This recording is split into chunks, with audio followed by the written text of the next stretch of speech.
Remember how easy it was to learn your ABCs? Thank the Mickey Mutineers.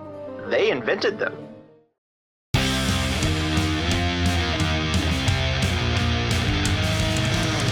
There are thousands of Disney podcasts on the internet, and this is one of them. I'm Jake. I'm Josh. I'm Jordan. And you're listening to Mickey Mutineers!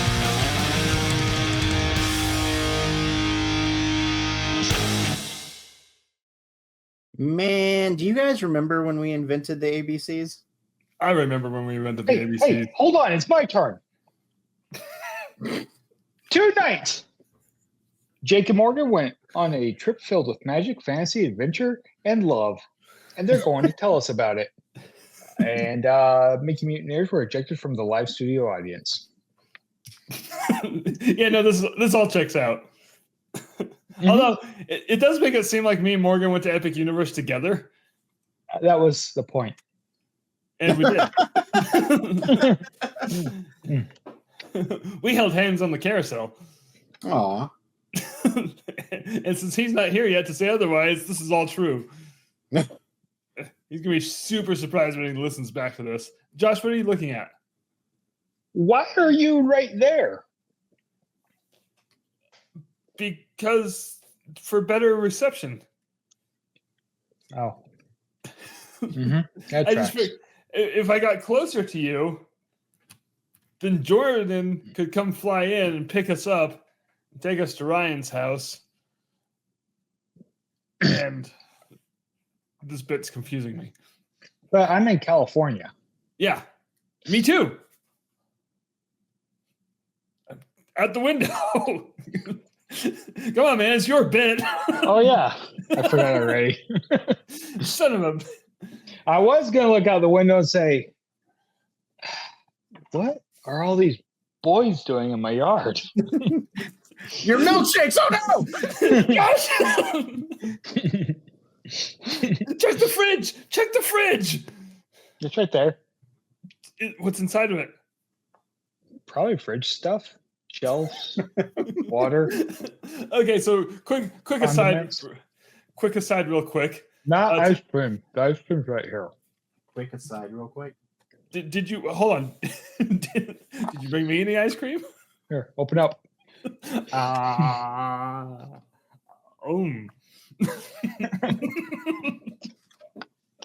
was gross. Yeah, well. I'm gonna go back and your camera. I'm gonna screen grab that. Oh.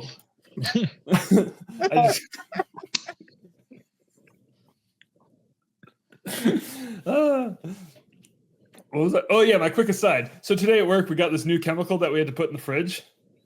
So it's in a box and it's sealed and everything. But it's in the fridge. And so I had to write on it, do not eat. Did you put Kyle, do not eat? Well, he was holding it when I wrote it, so it was assumed. That's not I made eye contact with him. I was like, you? So did you put it on all the sides of the box? No, just the top. Morgan's here. Hi. Hey! Hi, Morgan. Hey, guys. Oh, you always sound the best. It's like your setup is professional. Oh, it's not though. Jordan, why are you tapping that? It lit up. Oh, it did? Yeah, it's got light inside. Oh, nice. No, it didn't. All right, before I interrupt all of you all, That's as I the interrupt, show. do we want to hear Colin Joe's best joke from the night? Yes. So he said him and Michael Che came up with this sketch that Lauren hated. And I'm severely disappointed because it's phenomenal. They wanted to create a sketch called Law and Order UTI.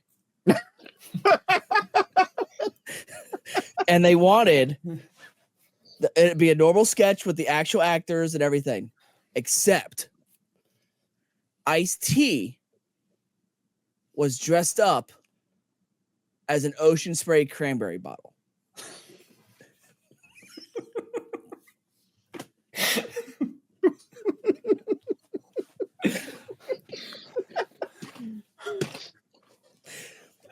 phenomenal joke. God damn it. First of all, Like- this is. I was like, how does Lauren hate that? That is gold. Yeah, I mean, So- Lauren's let a lot of shit slip through. Speaking of Law and Order, when my wife worked for a Rockabilly clothing store, we're at her. She had to do inventory at their store on Hollywood Boulevard.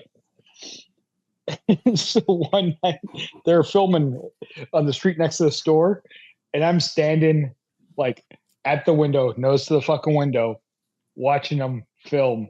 And I realized, oh, like there's no way I was not in that shot. Wait, where were they filming? Law and Order. Did you see Ice-T? Yeah. Nice. Yeah, I was knocking on the window. Ice. See, here's the worst part. Now my brain, this is our 90s brains. I hear that and my brain goes Hollywood Boulevard. My brain goes Disney Hollywood Studios. And now I'm like, can we get a Disney Law and Order episode? Oh. I thought you were gonna Like they did in the 90s with like Full House and Nah, man, we need a Muppets episode. don't even get me started. My TikTok lately has been making me Muppets cry. Law and Order. Didn't they already do that? It was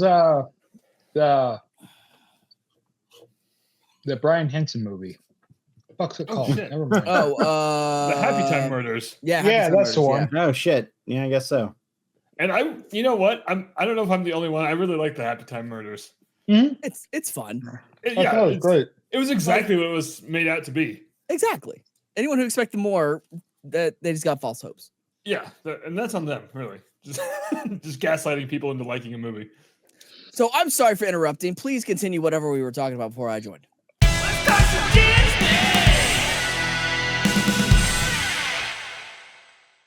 Oh, hey, look, see, the chat's showing up down there.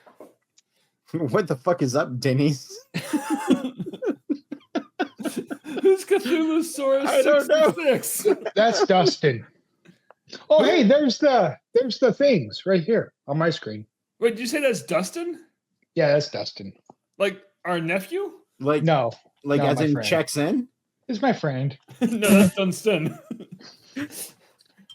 I didn't know you could type. So That's why I don't take you So places, the- Gordon. so the chat's right here. Okay, it's not, but okay. Is it right here? Yeah, it is. That's fucking weird. No, there we go. It's right here. Yeah, it's covering your face. And Rob said, I hear Law and Order and immediately think about the Ted movie, which I never saw. It's fun. I'd give I it a should. watch. There's a lot of movies. Should I watch Ted first or The Godfather? The Godfather. Because I haven't seen either. Hear me out. Should I watch Ted or The Godfather? I don't know. One of the greatest fucking films that has won so many But that's what cinematic I'm awards. saying. But that's what I'm saying. Do we And then the other ramp one's him The up? Godfather.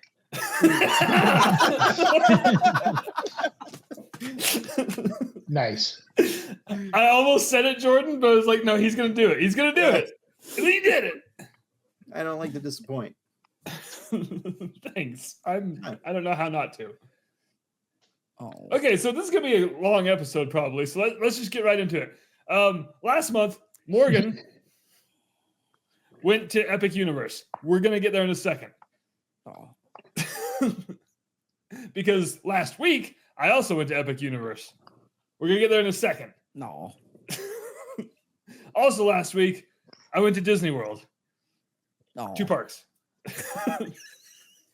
And I haven't been there since 2021. There were some new things that have happened, and I just want to roll through them real fast and give my thoughts on it. First up, Lightning Lane. Jordan, do you remember last 2 years ago? Maybe, I don't remember. When you were complaining about Lightning Lane or whatever it was at the time, Genie Plus. Yeah, Genie Plus. Yeah. And I was like, I don't get why it was so bad because me and Chloe and Gary Christmas went to Disneyland and used their app and it was fine. Mm-hmm. And you're like, no, you have to like click through all these different windows. Oh my gosh, it hasn't changed. It was so bad. Yeah. Yeah, the not the fun. Disneyland one is so much fucking better. The I would Disneyland was agree. like, here's your options for whatever line skipping thing you choose. You can choose any of these. You can choose the times. And the Disney World one is like, hey, we're going to hide them in the tip board. Yeah, What's every the tip? time I go back to Disney World, I have to like retrain myself on what order of operations to go to book a lightning lane. That first time I used it at Disney World, it gave me so much goddamn anxiety. Yeah. I was going to throw my phone, but that was expensive, so I threw a kid. That's Not mine. Well, the anxiety's popping up is because I literally just booked lightning lanes yesterday. Oh, yeah? And like you book them and they're like, here's the times that we're going to give you. And I'm like, well, I don't want those times. Right. And they're like, well, if you don't want those times, you have to book a new time and then change the time from that new time from the old time that you just had. You have to go in and hit the modify option. But you can't modify until you book a new time now. Yeah. What? It's correct. That must have changed within the last few months. I agree, because I was there in April. Like yeah, because I was going to say in February that wasn't the case. So literally, I was booking them. So I was like, okay, oh man, that's awful. It's a 10:40 whatever. Let's see if I can book it earlier. Nope, you have to book this 3:50, and then open up, and then hope you can get a 9:30. Like. Yeah, it is the most user unfriendly thing ever. Ever. It blew my mind how bad it was.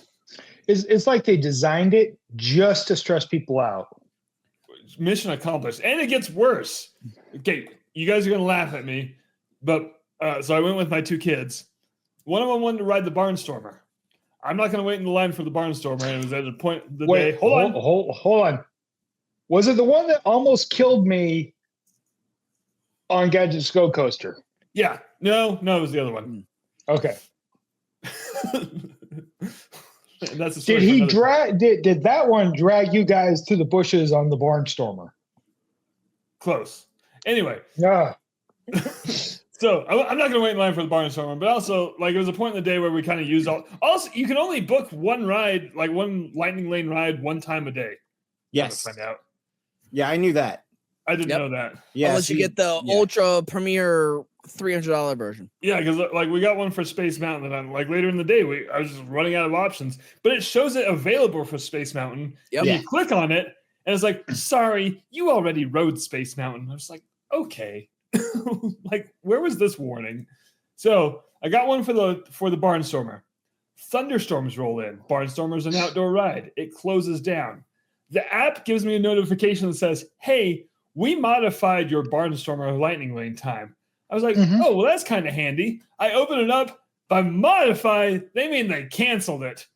Just find your own time again. We had that happen like when it first came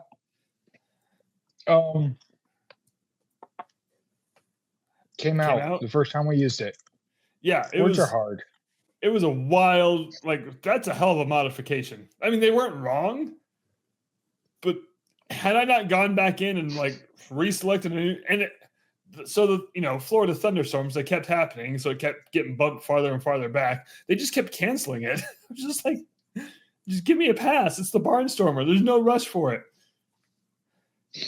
So that was my experience. I don't know how within the same company Disneyland can be so great and Disney World's be so bad. Yeah, why can't they different profit centers? Oh. But they need the same UI. What, Josh? You think? I just don't understand why they can't just fucking, hit Control C and then Control V and right. I imagine like the Disneyland app developer is just like behind the desk of the Disney World app developer, and like they can't just turn around and be like, "Hey, is this you?" Well, they are. The Disneyland guys just feeding the Disney World guy just bad code. He's like, "Here, try this." We're tired of your castle being bigger. Eat shit, Disney World. So anyway, that was the bad part of the trip. New things on the trip. I have a new least favorite ride at Epcot, and it's Ratatouille. What? Really? What? Yeah. Dude, I loved that fucking ride. Okay, here's the thing. I like the ride, but someone has to be last. And it's Ratatouille. And it's Mission Space. No, Mission Space is a masterpiece. We read it like 4 times. I can see that's just because there's no wait ever. Yeah. Fucking quit. Hold on. Ratatouille was just a trackless ride vehicle going from screen to screen. It's the same layout as Mickey's Runaway Railroad as well.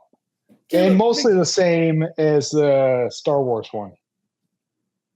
But Mickey's Runaway Railway, first of all, I don't think that's anywhere near accurate, has other stuff. It's the same ride vehicles, but it's not the same layout. It's the same layout. You do all the exact same shit.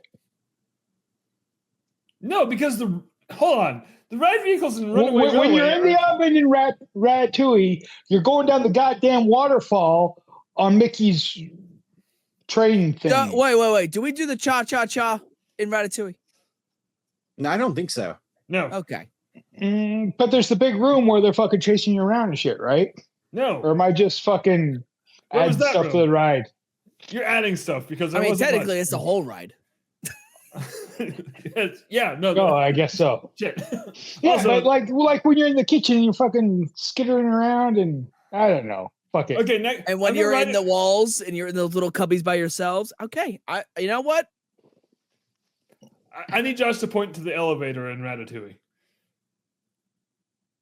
There's not one Mickey's either. We're talking about Mickey's Runaway Railway. He said Rise of the Resistance. Oh, it is not the same track layout. I knew it. Did you check Railway? Yeah, that's what I said. Oh, Remy, that's what you checked. Remy and Railway. Oh, okay. Negative. That being said, I did enjoy the ride. It didn't do it for me. I'd ride it again. Now, let's get to the good. I feel like I've complained the whole time so far. And then we'll get... So, I haven't been on Tron yet, so I finally rode Tron. Tron's fun. Tron's short, but that short ride is still really fun. Yeah, I think Tron needs to be about 20 to 30 seconds longer. Which is weird because they had all the space they could need. It's Yeah, but they built 2 coasters at once. I know. But still. And then took 3 years to build one. Was it only 3? Oh no. Why my camera freeze? What's happening? Oh no. I can still hear you. Still sound amazing. Yeah, so anyway, I enjoyed Tron. But here's the thing. Guys, this is the one. The freaking Guardians of the Galaxy Cosmic Rewind. So good. Holy shit. Yeah. Best roller coaster on property. That was the highlight of my trip. We haven't got to Epic Universe. I'm just spoiling it right now. What song did you get? So we rode it twice. Okay. First time we got Iran. Nice. Which was a fantastic. Like, it went very well. And then the second time we got Conga. And from being on the internet, I hear people hate Conga. I think it's one of the better ones to ride. Yeah. Yeah. I thought it was great. Yeah, I don't know why people fucking hate Conga. Conga's my least favorite. See? I'd say it. I think one way or the other. That's why my OBS crashes. This is my least favorite. I ran and one way or another, I think might be my 2 least favorites. I mean, the best one is obviously September. Yeah. I feel like that's where the Conga hate comes in. No offense, Morgan. Like, when Conga comes on, are you just sad that it's not September? September, and then I'm maybe an unpopular opinion, but I think my number 2 would be Everybody Wants to Rule the World. I didn't know that's my favorite. Yeah. Oh, nice. Yeah. But like, I don't know how they made that roller coaster work. Because it's so smooth and like all the turns and the rotations. Still, after it's been open for almost 3 years, it's still like butter. Like butter. It's so good. So good.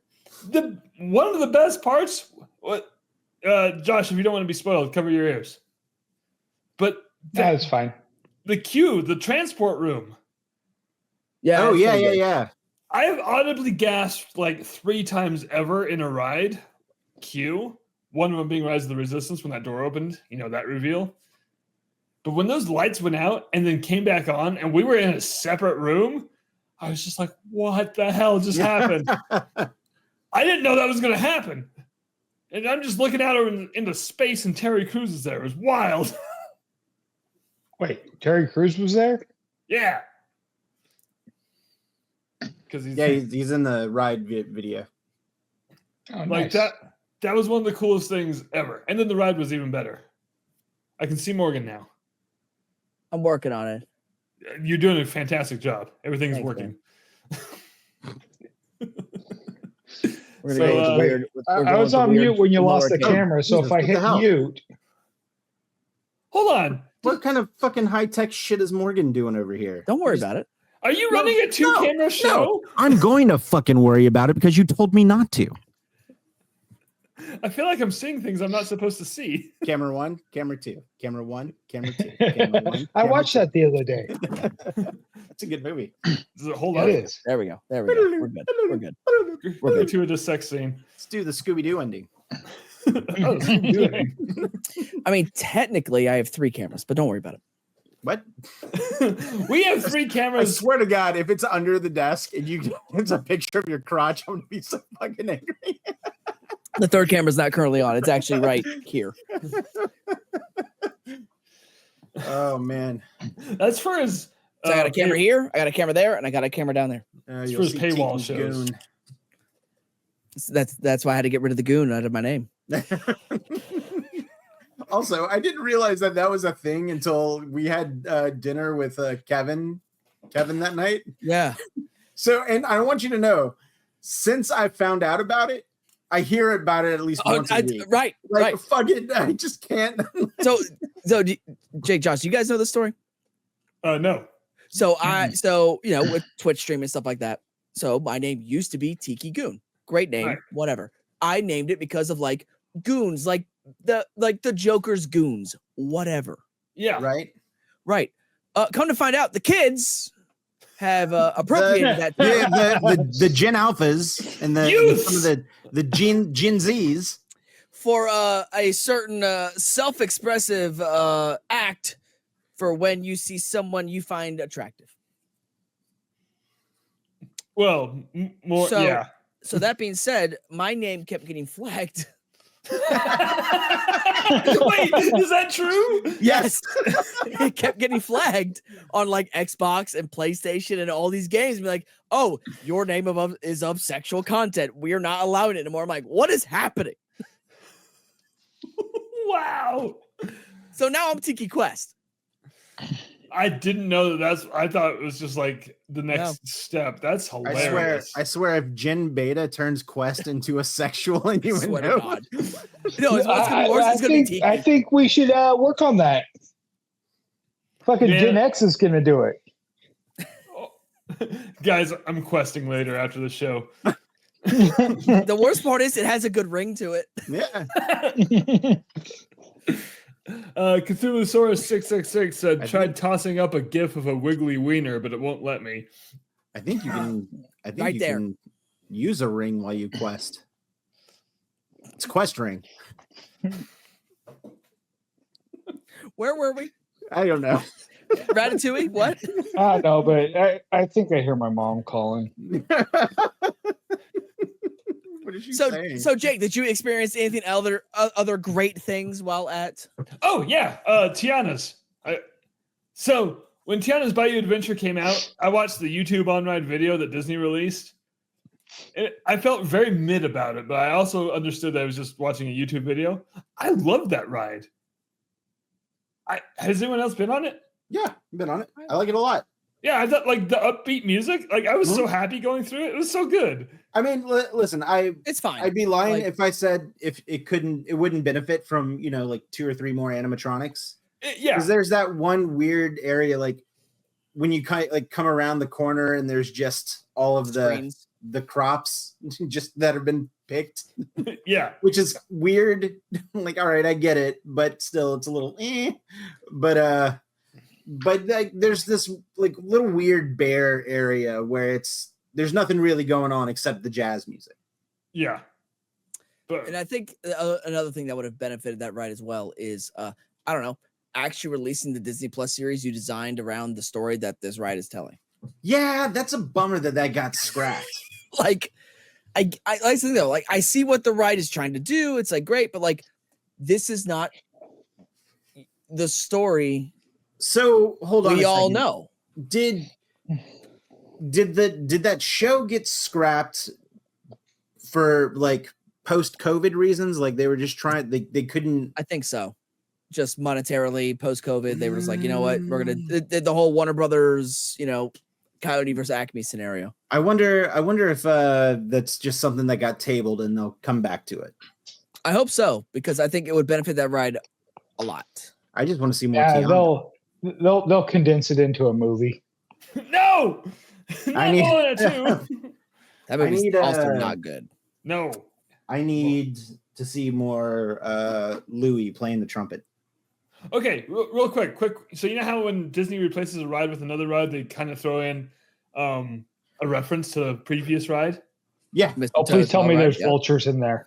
No, but there's Louis' big ass hanging out. And I'm wondering if that's in reference to Brer Bear's big ass hanging out. Is it in the same spot? It's close to the same spot. It'd be fine if they just reskinned it.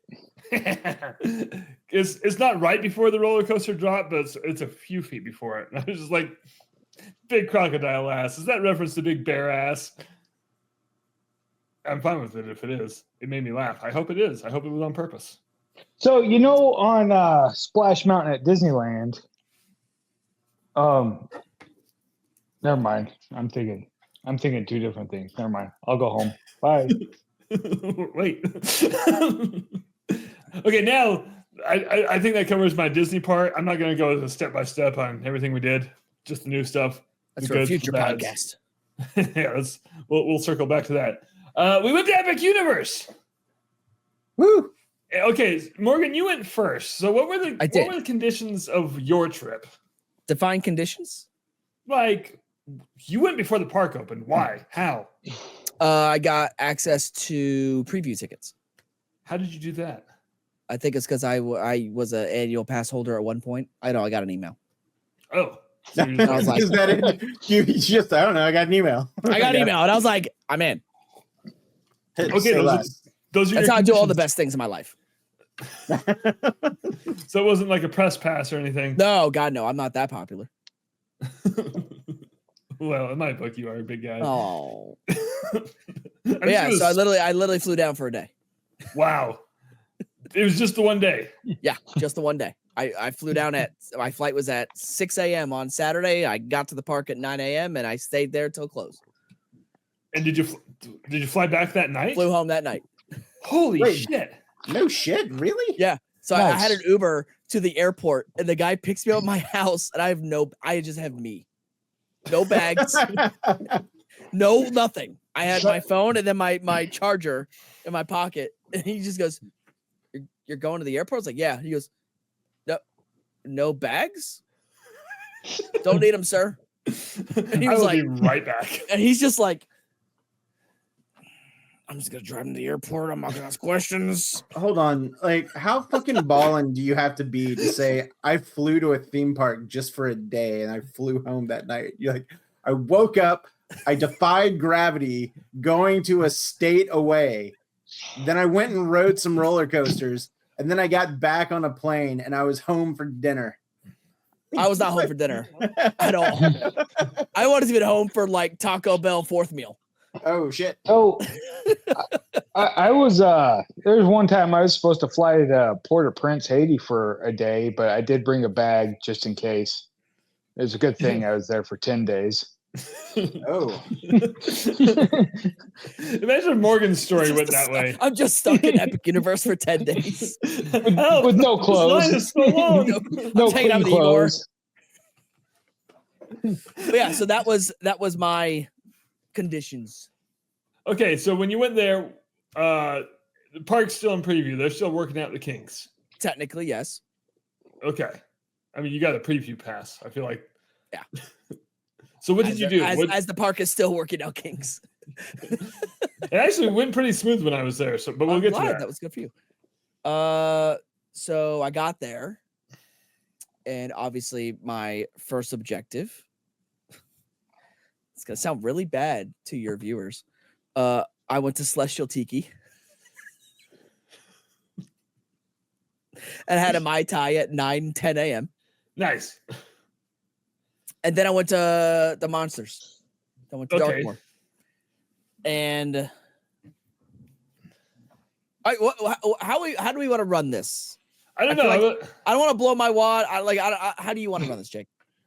Because like I said, I have my 2.5 pages of notes. You have 2.5. I told you this already. Oh yeah. I wasn't kidding when I said 2.5 pages of notes. I think you guys need to do like a ride by ride comparison to your experiences. Okay, well, yeah, let's just do simultaneous. So you got there, that was the first thing you did. Okay, and so now, how about this? And now, like, do we want to do it and how the park wants us to do it is we want to talk about Celestial? Yeah, let's do that. And then do we just go counterclockwise? So we go Mario, Monsters, Harry Potter, Burke? Yeah, perfect. So so one thing this park's really good at, and Morgan, correct me if I'm wrong, is just the land reveals. Yes. They have a different reveal that's a good idea. every land. Let's go overall park, and then we'll... So you enter the park through the big Kronos Tower.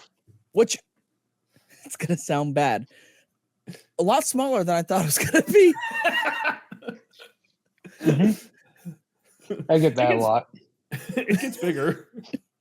But beautiful. Yeah. But I was but from the pictures that you see people posting and like even like BioConstruct on Twitter with his helicopter, yeah. Granted, it's far away with a big lens. That might be the issue. I'm gonna be honest, I felt that way about the entire park. Interesting. I thought the park was a big park, but because of the BioReconstruct photos, it was smaller than I was expecting. So I think the issue is there. Celestial's too big. It's huge. It's too big, and it's too big with nothing in it. It has fountains and a carousel. I wrote the carousel. So did I. Yeah, it's fun. One of the 3 things that doesn't shut down when lightning happens, by the way. Oh, we're gonna get into that. And yes, it does. Oh. Did you guys see on TikTok or any of the videos that night of the huge thunderstorm where there was just lightning everywhere? Anyone see the Jordan? Nope. Oh, what's TikTok? You'll get one eventually. That was the night I was there, but we'll get to that. But anyway, so you go through the Kronos Tower, and it's not a straight on shot of Celestial Park. Like Celestial Park kind of bends around to the right. What was that noise? I don't know. You guys heard it too. Don't worry about it. My battery came unplugged. We're good. Oh, I thought you won. No, I never win. I thought Windows was starting.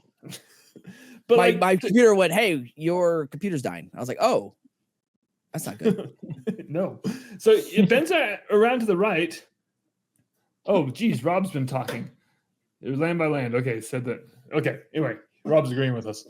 So it bends around to the right, and then you walk out, and then the land opens up to you. You're like, holy shit. Yeah.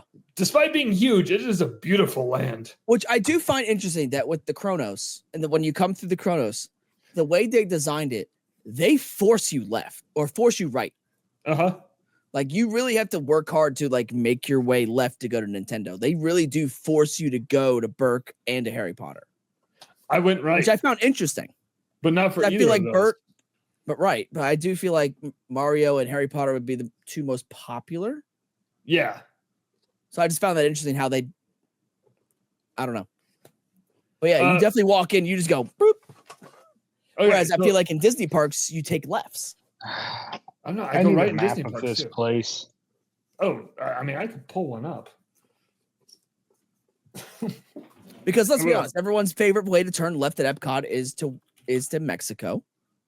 Oh shit! I did exactly that. Yeah. Yeah. True. Hollywood Studios, you go left to go to Star Wars. Animal Kingdom, you go left to go to Safari. Huh. And Pandora. Magic Kingdom's the weird one. obviously. It's spoke and wheel. So you kind of, that's another issue I have with this park, but that's for later conversation. Okay. So I'm gonna open up this image so that Josh can see what the hell we're talking about. Okay. Do we just like do we leave it permanently in the middle? I could. Let's see. Oh, Make it like a PowerPoint presentation with our little clicker, with our little laser. Oh, I could have made it a PowerPoint. wait, but your PowerPoints are just violently pointing at things. All right, here we go. Why is it so small? I'm trying to fix it, Josh. Don't attack me like that. There we go. All right, sorry, chat, but I'm going to take you off for a second. There we go. Okay, there's the park. So see, even like in this map, it looks like Celestial Park just branches right out in front of the tower. So Josh, Right. the entrance is down there, but it does bend to the right. It really does. Like it looks like it's equidistant in the middle. Uh-huh. But the way they've designed it with the plant and the planters and everything, it really does like funnel you to the right. Yeah, it really does. Like that building, that kind of octagonal building with the pink roof right there. Just kind of. Oh, I guess I can just point. This one. I have no idea what that was. That's the restaurant. Oh, okay. I didn't go there. Oh, it's beautiful on the inside. I didn't eat. I just went inside. Oh man, I should have. I was very ride focused on this trip. So while we're in Celestial Park, speaking of rides, the roller coaster, Stardust Racers. We want to start with that. Or we want to start with the carousel. You know what? Let's start with the carousel. Okay, it's gonna be a much quicker conversation. It was a different kind of carousel. It was a bottom carousel. What? Oh yeah, because the things don't. Yeah, they don't go up; they go down. Yeah, it was weird. It was. I will say that was cool. What? So like carousels, the pole goes up and has a little woohoo like thing at the top. This one, the poles went down and had the little whoo at the bottom. Yeah, under the floor. Under the floor. So your pole just went up to like space, and it just ended. So yeah, it's called a cam. Constellation Carousel. It was cool. Like that part was cool. Yeah. Other than that, it's a carousel. Yeah, and there's like 3 or 4 different big turntables on the big turntable. Yeah. So as the big one's turning around, your little turntables are also slowly turning as you're going up and down. So it's just like it's like saucers and carousel combined. Yeah, but like slow saucers. Yeah. It was just alien jiving saucers. They were just feeling it, man. And that's the carousel. Okay, now Stardust Racers. Okay. So I rode Did you ride Stardust Racers? Oh, did I? How many times did you ride Stardust Racers? 3, 4. I think I did 3 or 4. 4? Yeah. So Josh, over here, you can see Stardust Racers. The station's right here.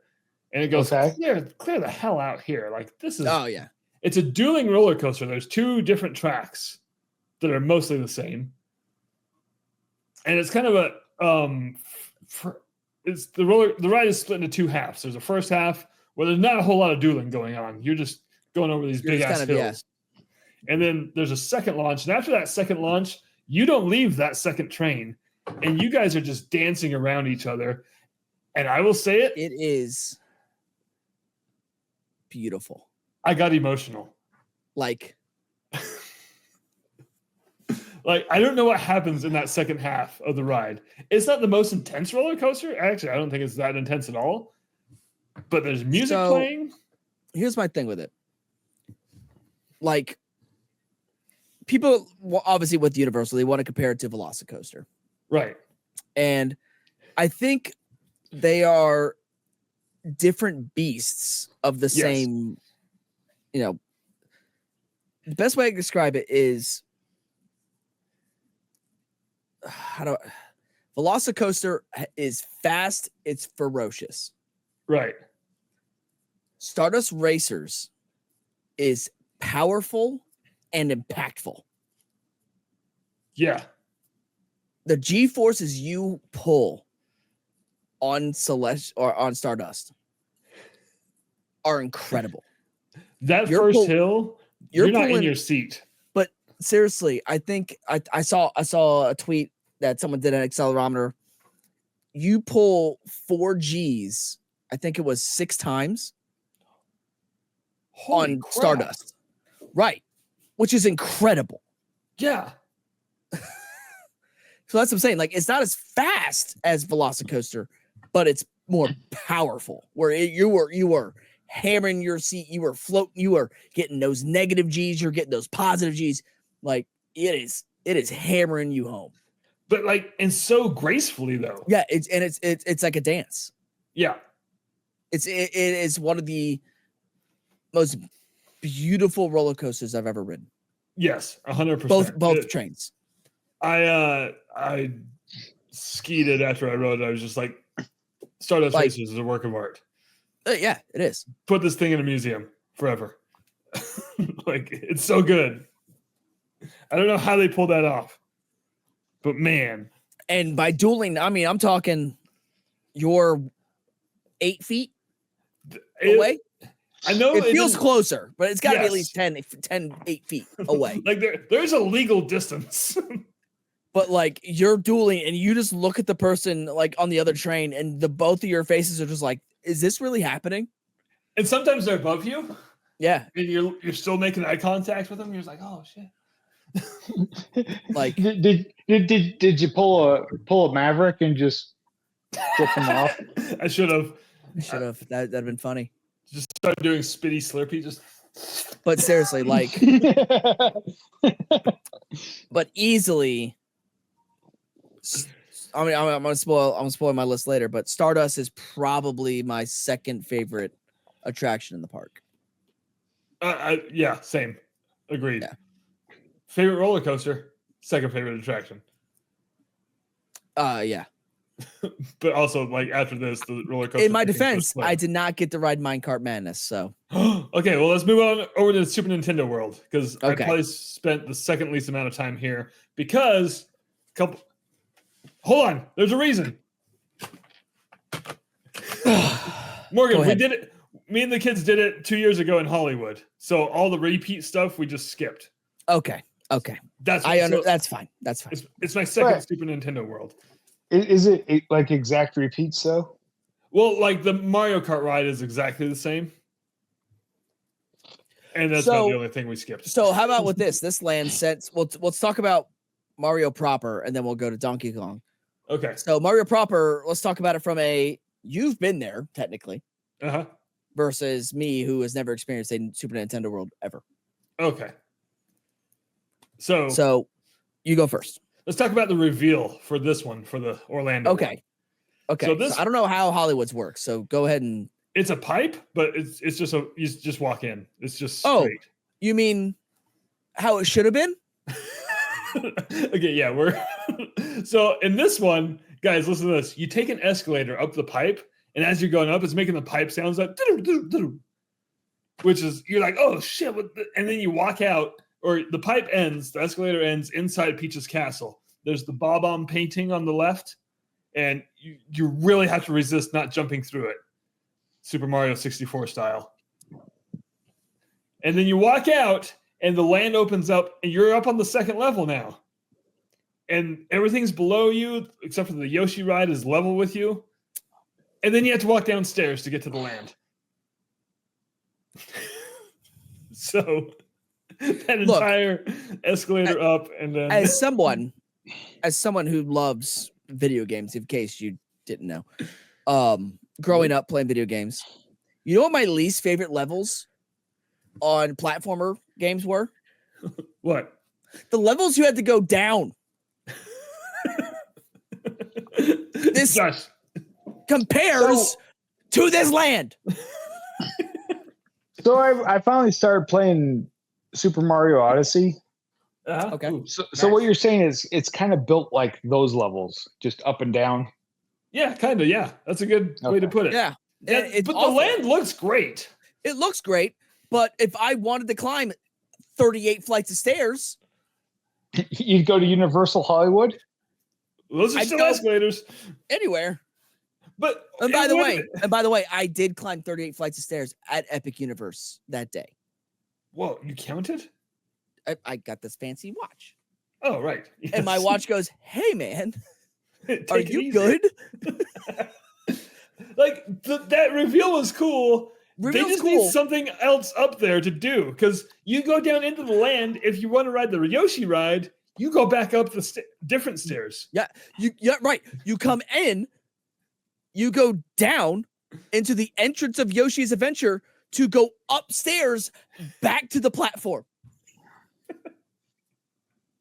Like Josh nailed it. It is set up like a Mario Odyssey land.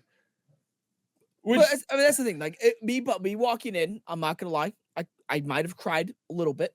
Yeah, it's a fantastic land. It looks great. But I think I would have cried harder if I walked in and was like Grand Canyon style and looked up and was like, "Oh my god, that's all I see is Nintendo." Okay, so yeah, that's the Hollywood one. Right, which that would hit me a little harder. Yeah. This land's great in the sense of it's a land for everyone. Yes. Epic Universe really isn't built for kids. I hate to say it. No. At all. Especially where we're going after this. Right. Like it's not built for kids, and this land is. I did not buy. Did you have one of the power-up bands? No, that's another thing we skipped because we did it in Hollywood. Okay. And all the games. I didn't do it either. Which looking back, I'm kind of like, maybe I should have. If the lines are short, it's fun, but like if you're waiting in line just to punch a fire flower, that's not fun. Right. So it was that catch-22 of like, and that's kind of what you're going to hear a lot out of me is my biggest issue with this park is that every time I bring out a positive about something, there's always a negative attached to it. Yes. Agreed. And that's where people are like, "Oh my god, Epic's the best park ever." I'm like, "It's not." No. Let's just get that out. It's not. Is it beautiful? Is it wonderful? Are the lands amazing? Yes. And the potential's there. The potential's there, but there is an equal amount of negatives to their positives. Yeah. And people are just ignoring the negatives. We're going to tackle that in a second. So, yeah. Did you like the Mario Kart ride? Okay. For me, that's both a positive and a negative because it's different. It's a technology that no other ride has. It was cool. So yes, for me, growing up on Mario Kart, playing, Mario Kart on the SNES, like it was cool. Actually, cool walking in the stores and being like Mario Kart racing established 1992. I'm like, oh shit, like that was my game. I love that. I got the first one for my 8th birthday, and then my older brother would punch me if I didn't let him win. And it was cool. It's great technology. I loved having the augmented reality. Like I was like, oh my god, like this is so cool.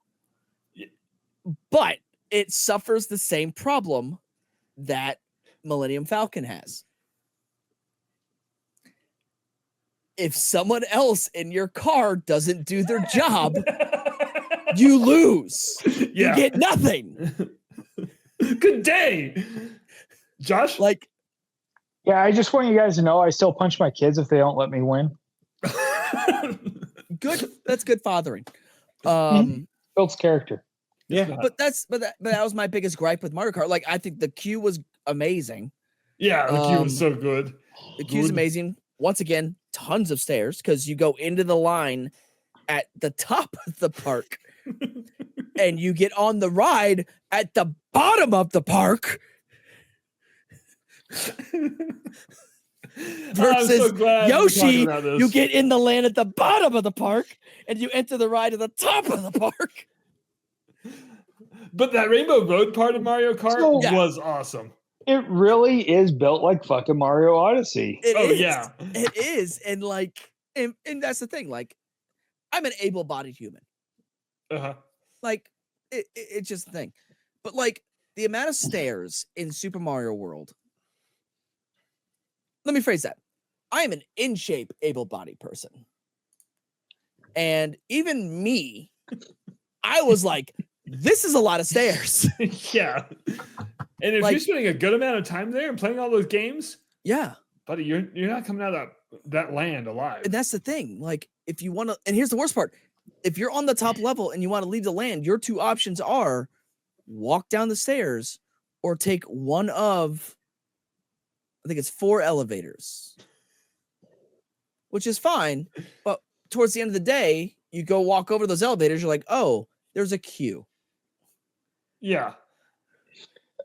and stairs up to the elevator. And there was a queue, and I was in the park with 12,000 people. They just opened up the park to 44,000. Are the elevators seemed like warp pipes? Nope. They're not even Mario themed at all. It's just They're not?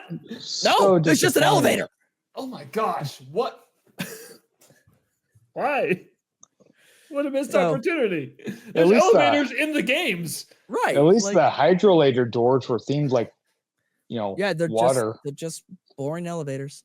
Oh my gosh! Now I also did eat in Nintendo. Me too. Toadstool Cafe. Yeah, I also ate there. So how was your food experience there? It was okay. So let me just point out that you could just stop it. Okay, but that's fine. Go on. What? You could just stop it. Okay, but go on. Well, up to this point, again, I went with two kids who we were living off of cheeseburgers, chicken strips, and pizzas. Okay. So I got the mushroom pizza bowl to shake things up a bit. So I got the Luigi. So nice. Big ups. So was this pizza bowl like in a real bowl, or was it the crust just shaped like a bowl? No, it was. Imagine a pizza pot pie, but the upper crust was mushroom shaped, and that's your pizza bowl. So all the pizzas were inside, and then you had to stab the crust into that. That actually sounds better. So it's a Chicago pizza. No, Chicago pizza has crust on the bottom, Josh. So right, that's a pizza casserole. Yeah. What, Jordan? What is we're talking about food Nintendo World. What is this turtle shell food thing that I'm seeing? That is new since I went, so I don't know. Yeah, I didn't see a turtle. So that's the next thing about Epic is that they keep releasing new food every day. Okay. It's just a rotating menu. Yeah. Which is fine. But and that's the thing. We'll get to it later, but I'll get into it. Epic is a local park. I think. Oh, you know what? Yeah, that's a good point. Because the food options, there's so many food options. It's like Epcot. And I think I texted you, or who did I text? You and Ryan, Jordan? Probably. And Jake, maybe. Yeah. I was like, Epic Universe is what Epcot wants to be. Yeah. Yeah, that was that one. Right. It is, but I think Epcot still does it better. Yeah. So my pizza bowl was pretty good. And then I got the question mark block tiramisu. Oh, I got that too. I actually did enjoy that. That was good. My kids got the Mountain Beanpole cake. How was that? It was cake. It was Publix cake. I answered my own question. Oh. It is you can get a red shell or a green shell, but they're both calzones. Oh, well, yeah, that wasn't there at all. Yeah, hold on. There. I've got a picture. I would have ordered that. Is that Toadstool or is that at one of the other? Oh shit. Oh, yeah. Nice. That was good. Where is this? I think you can get it at a number of places. Okay. So Toadstool was like a sit-down restaurant. Yeah. Yoshi's Snack Island. Okay, so that's around the corner by the entrance to Donkey Kong. That weird, under the building restaurant. Donkey Kong. Yeah. So speaking of Donkey Kong, should we move on to that part? I also want to say another bad thing about Nintendo World is two things. One, there's no shade. You think there's no shade in the rest of the park because it's new? You will die to heat exhaustion in Nintendo World. I saw this TikTok and I got snarky because you're not wrong. But the TikTok just said, this is what happens when you build a park with no shade. And the tunnel from Nintendo World into Donkey Kong Country. Oh, there's just people lining it. Yeah. Sitting down in the tunnel. And I just commented, I was like, well, that looks like shade. And the second, wow. And that comment was a little bit of shade as well. I like it. And the second thing, which it's this weird, once again, it's a positive with a negative. Yeah. The positive is the landscape of this land is amazing. It looks like, pixelated plastic. It's great. The ground is this beautiful, painted, smooth, slick surface. The second it gets wet. Oh, I've seen the TikToks. But you've seen the TikToks, right? But the second it gets wet, you're gone. Yeah. You're slipping, you're falling down. Yeah, I've seen so many people bust ass. Right. It's insane. And the crazy part, the people I've seen bust ass have been running. I watched people bust ass and they were walking. Yeah.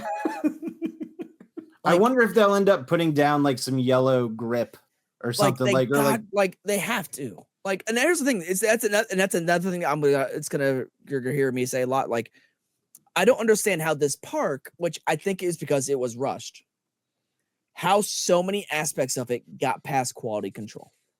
Yeah. Yes. Like, I do not understand how so many aspects of this, because one of the biggest things I'll ever remember is I had lunch with an Imagineer how many years ago?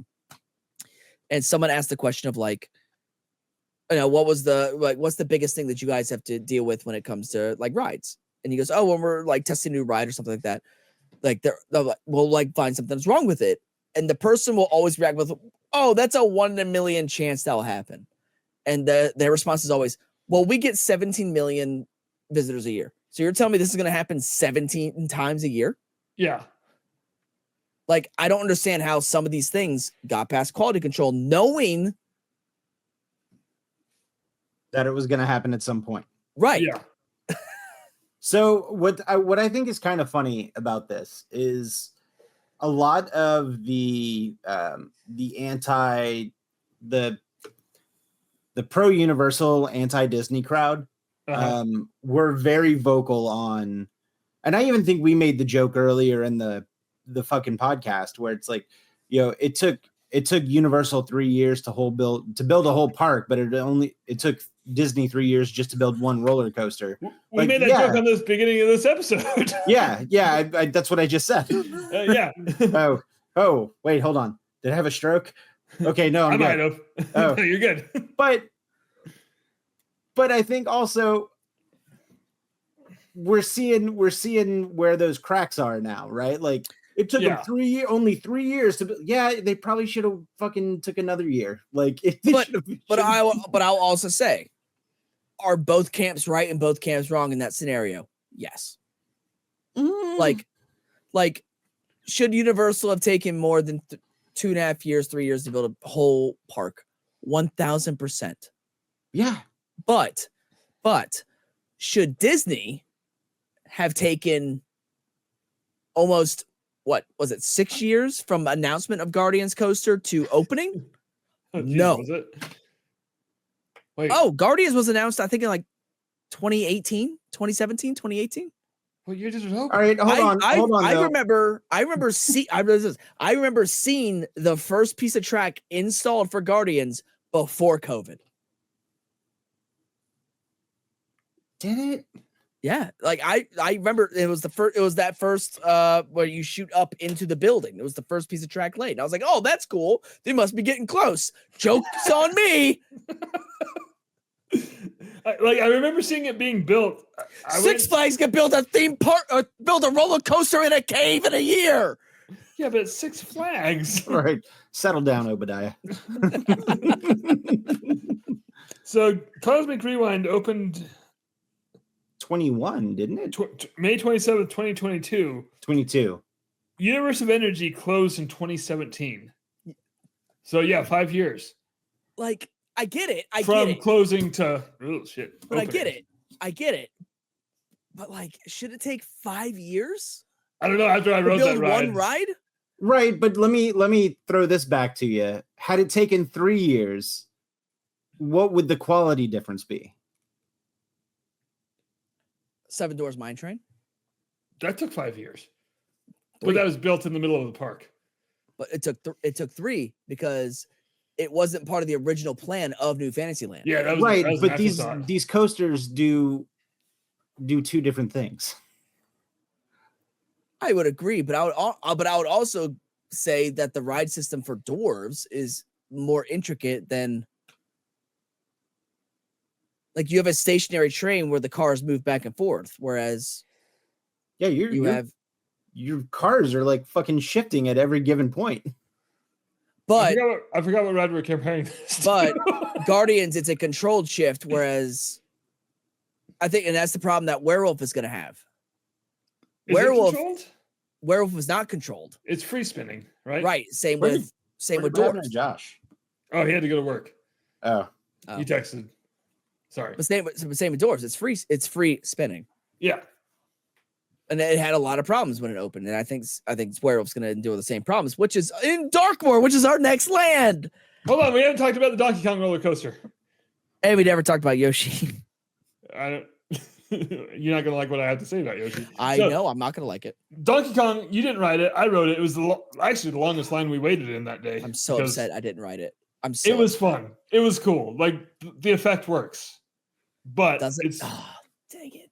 It's super short. There's some good like jump scares in that because you're hopping tracks. Jordan, you know what the Donkey Kong roller coaster is all about, right? Yeah. I mean, I saw a ride through video and it took me a minute because I was like, because it got me. I got fucking worked. It's a wrestling term, Jake. Oh. Morgan knows what I'm talking about. I got worked and I was like, wait a minute. How's it jumping the tracks? And then it took me a couple watches of this TikTok to go, oh, wait, there's a track underneath the track. Okay, that makes more sense. Yeah, the track's not the track. Yeah. It genuinely got me. I was like, wait a minute. I'm so upset I didn't get to ride it. The queue is awful. Really? It's just a golden brick temple, and there's nothing to do in it. And they cram so many people in it. Fun ride, awful queue. Which other queues in this park are fantastic. Like you just mentioned the Mario Kart one. Yes.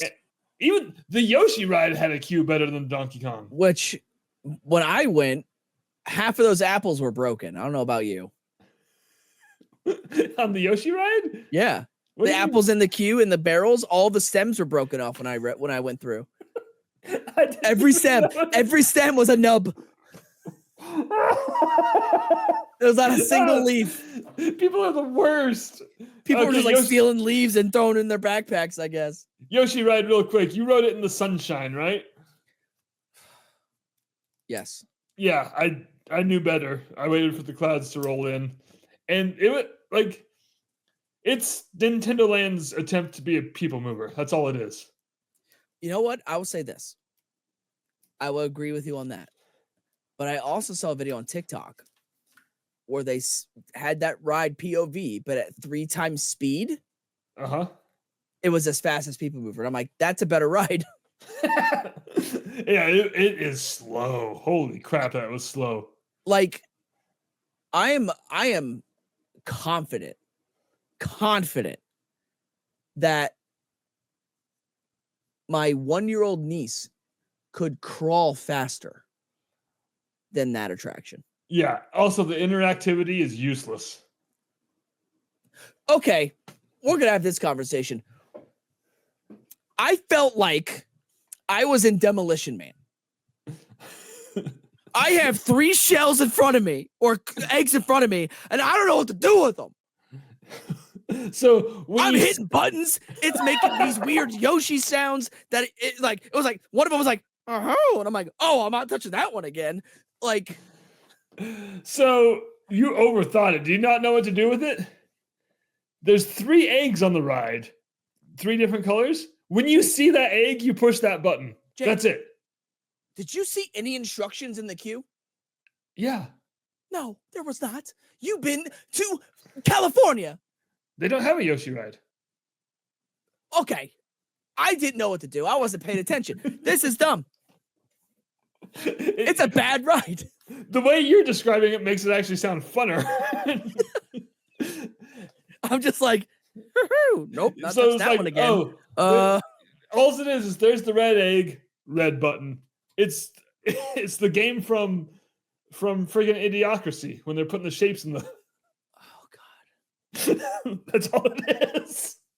It's so useless. And then at the end, if you find all 3, you get the golden egg. But everybody gets the golden egg because it's a physical golden egg.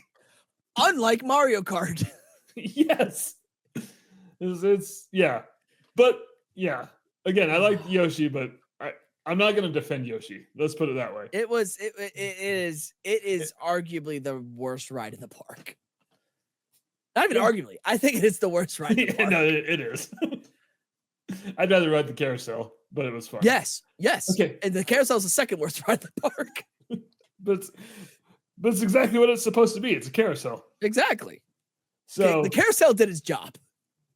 Actually, let's not go to Dark Universe next. Let's go to Harry Potter next. Okay. No, let's go to Burke next. Let's do Dark Universe last. We're going with Burke? Yeah. Next? Okay.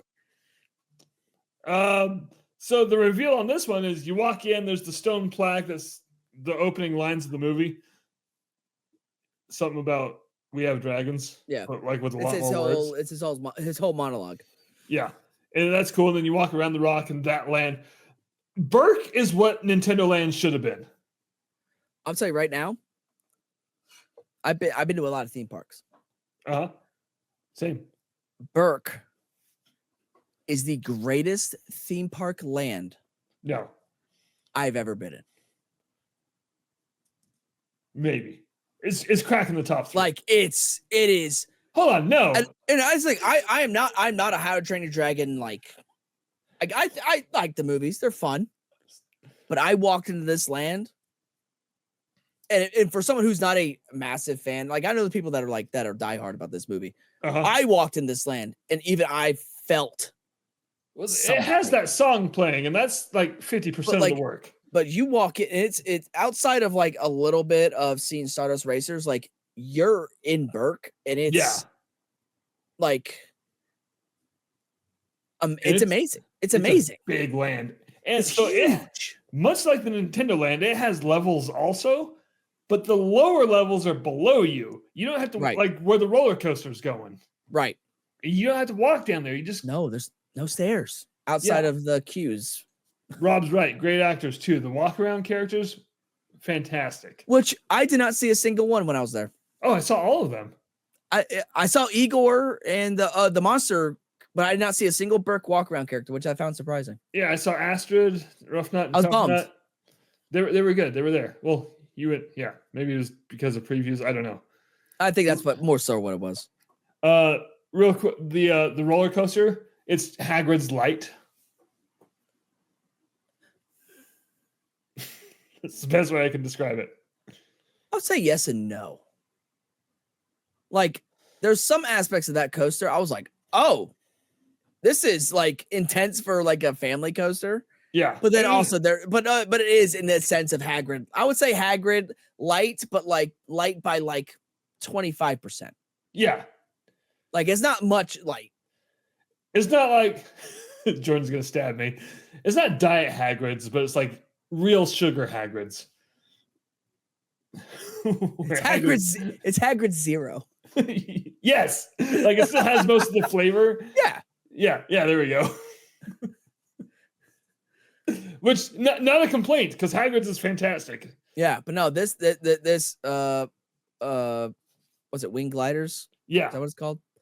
It's a great coaster. It is a great coaster. I loved it. Great family coaster. I was genuinely surprised with the height requirement on this coaster. I didn't even see what it was. What was it? It's way lower than I don't remember what the height was. I just remember being in line and I saw a kid in front of me. I'm like, yeah, there's no way this kid gets on this ride. And they got in and strapped it down. I was like, huh. Well, all right. Okay. I guess they're tall enough. But no, it's a great coaster. And but yeah, it has the same kind of launches and everything that Hagrid's does. Yeah.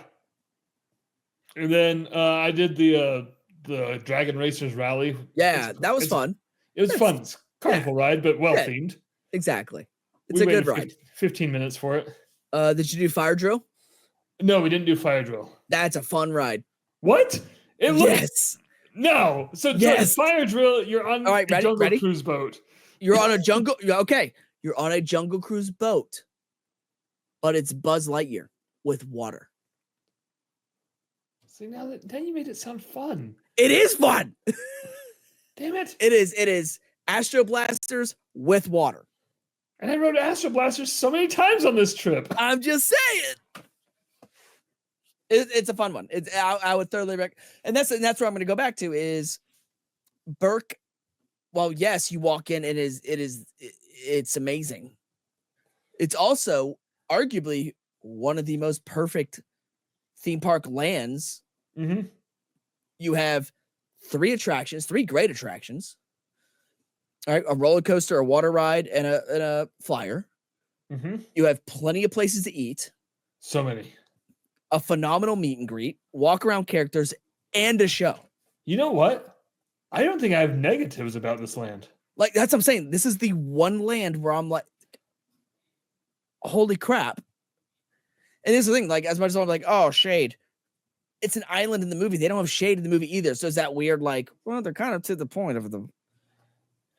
But yeah, it is. I really don't have negatives for this land. Did you watch the show, The Untrainable Dragon? I did. I watched for the first time I watched it, I watched a whopping 48 seconds. Nice. Yeah, because Toothless got stuck. Oh no. and Hiccup's up there just like, oh well. So we had to evac the theater. Then the second time, it was a great show. I cried. It's a great show. If this show was just Toothless flying over the audience, I'd be like, this is the most amazing thing ever. But then there was other stuff too. My only negative would be, why on earth is Toothless not in one of those Disney indoor 3-person meet and greet buildings? Oh, I don't know. That's a good question. Like, where they have you have 3 of them. Yeah. So that way the line for the meeting or Toothless is not 6 hours long. I did not meet Toothless. I was like, I'm waiting in that line. But on the plus side, though, you can walk by and see him. Right. That is the plus. But it was a 90-minute wait. And I'm just like, nah. Right. I see him.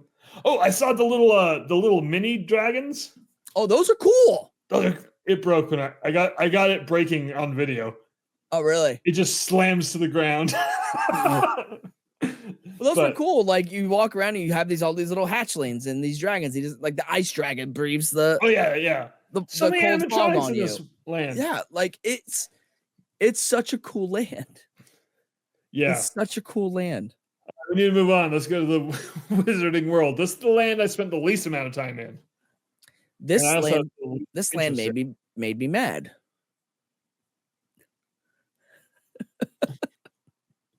Why did it make you mad?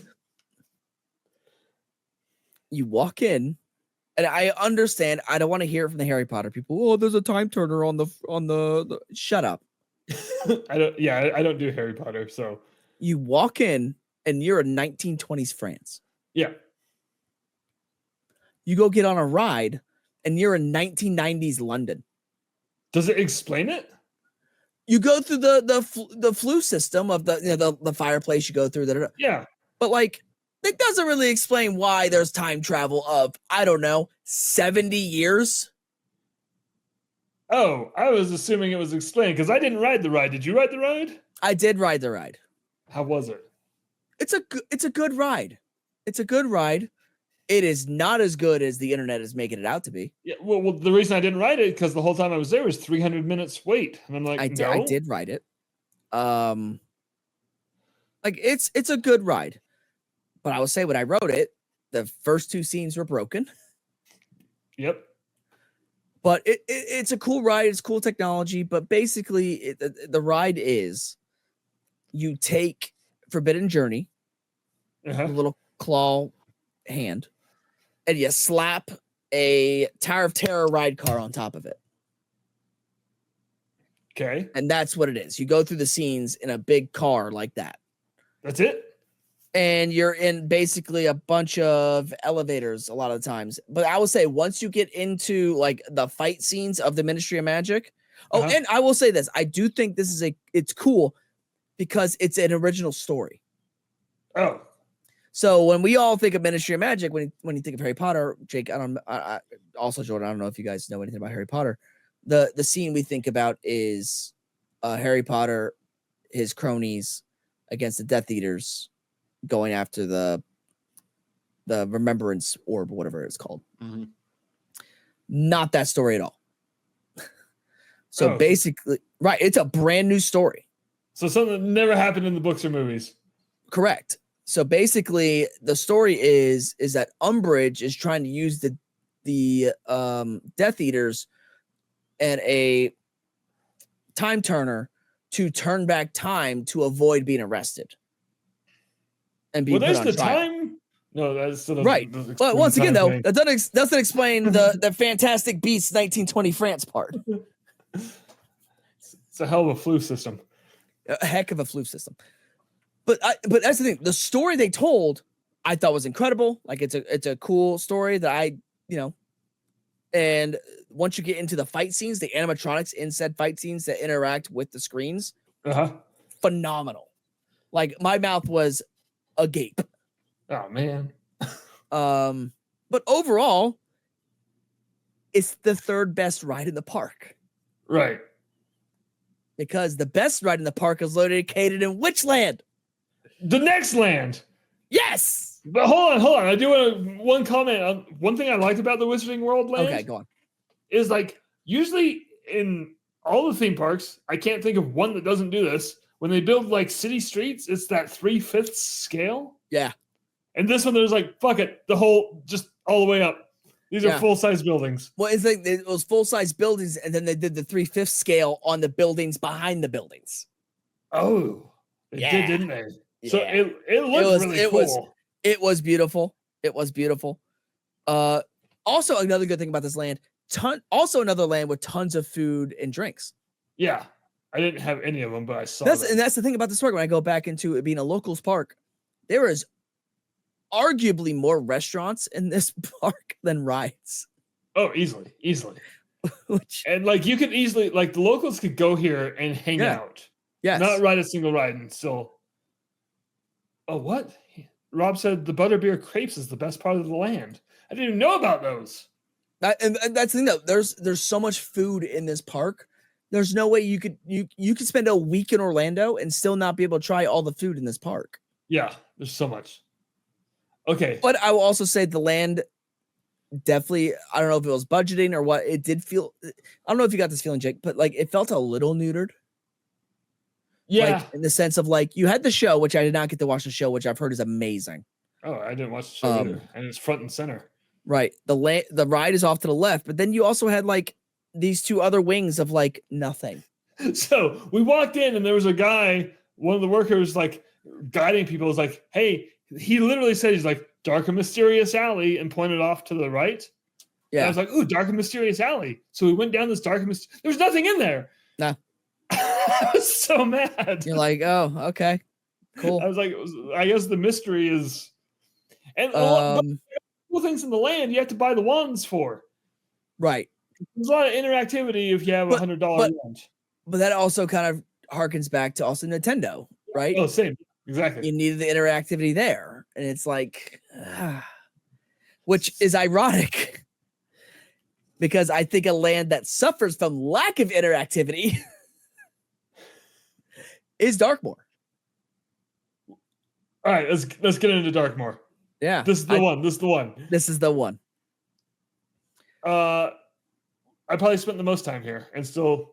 Yes. It's 100%. It's a small land. It is small. But this is definitely it was definitely a dip your toe in the pool and see how it's received. Yeah. Because and Disney's very happy this land happened. Oh yeah, absolutely. Because this land is Disney's precursor to Villains. Yeah, and Villains doesn't happen if this land doesn't exist. Correct. And like speaking of dipping the toe in, the Curse of the Werewolf roller coaster, complete afterthought. Look at this concept art we have right here. There's no roller coaster. It's a show building. Yep.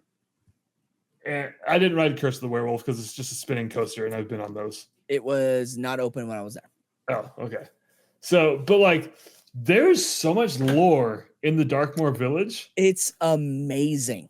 They went lore heavy on this one. Like, and here's the thing: you don't know unless you immerse yourself in it. Yeah, like it is not spelled out for you. No, it's in murals. It's in the restaurants. You said there's not a lot of interactivity in this land, which is true, but there's a lot of looky things. Yes. And I do think the land would benefit, because that's the thing though. You and I, right? We're Jordan also. Like, we are theme park people. We are going to explore every nook and cranny of a land, whereas most people are not.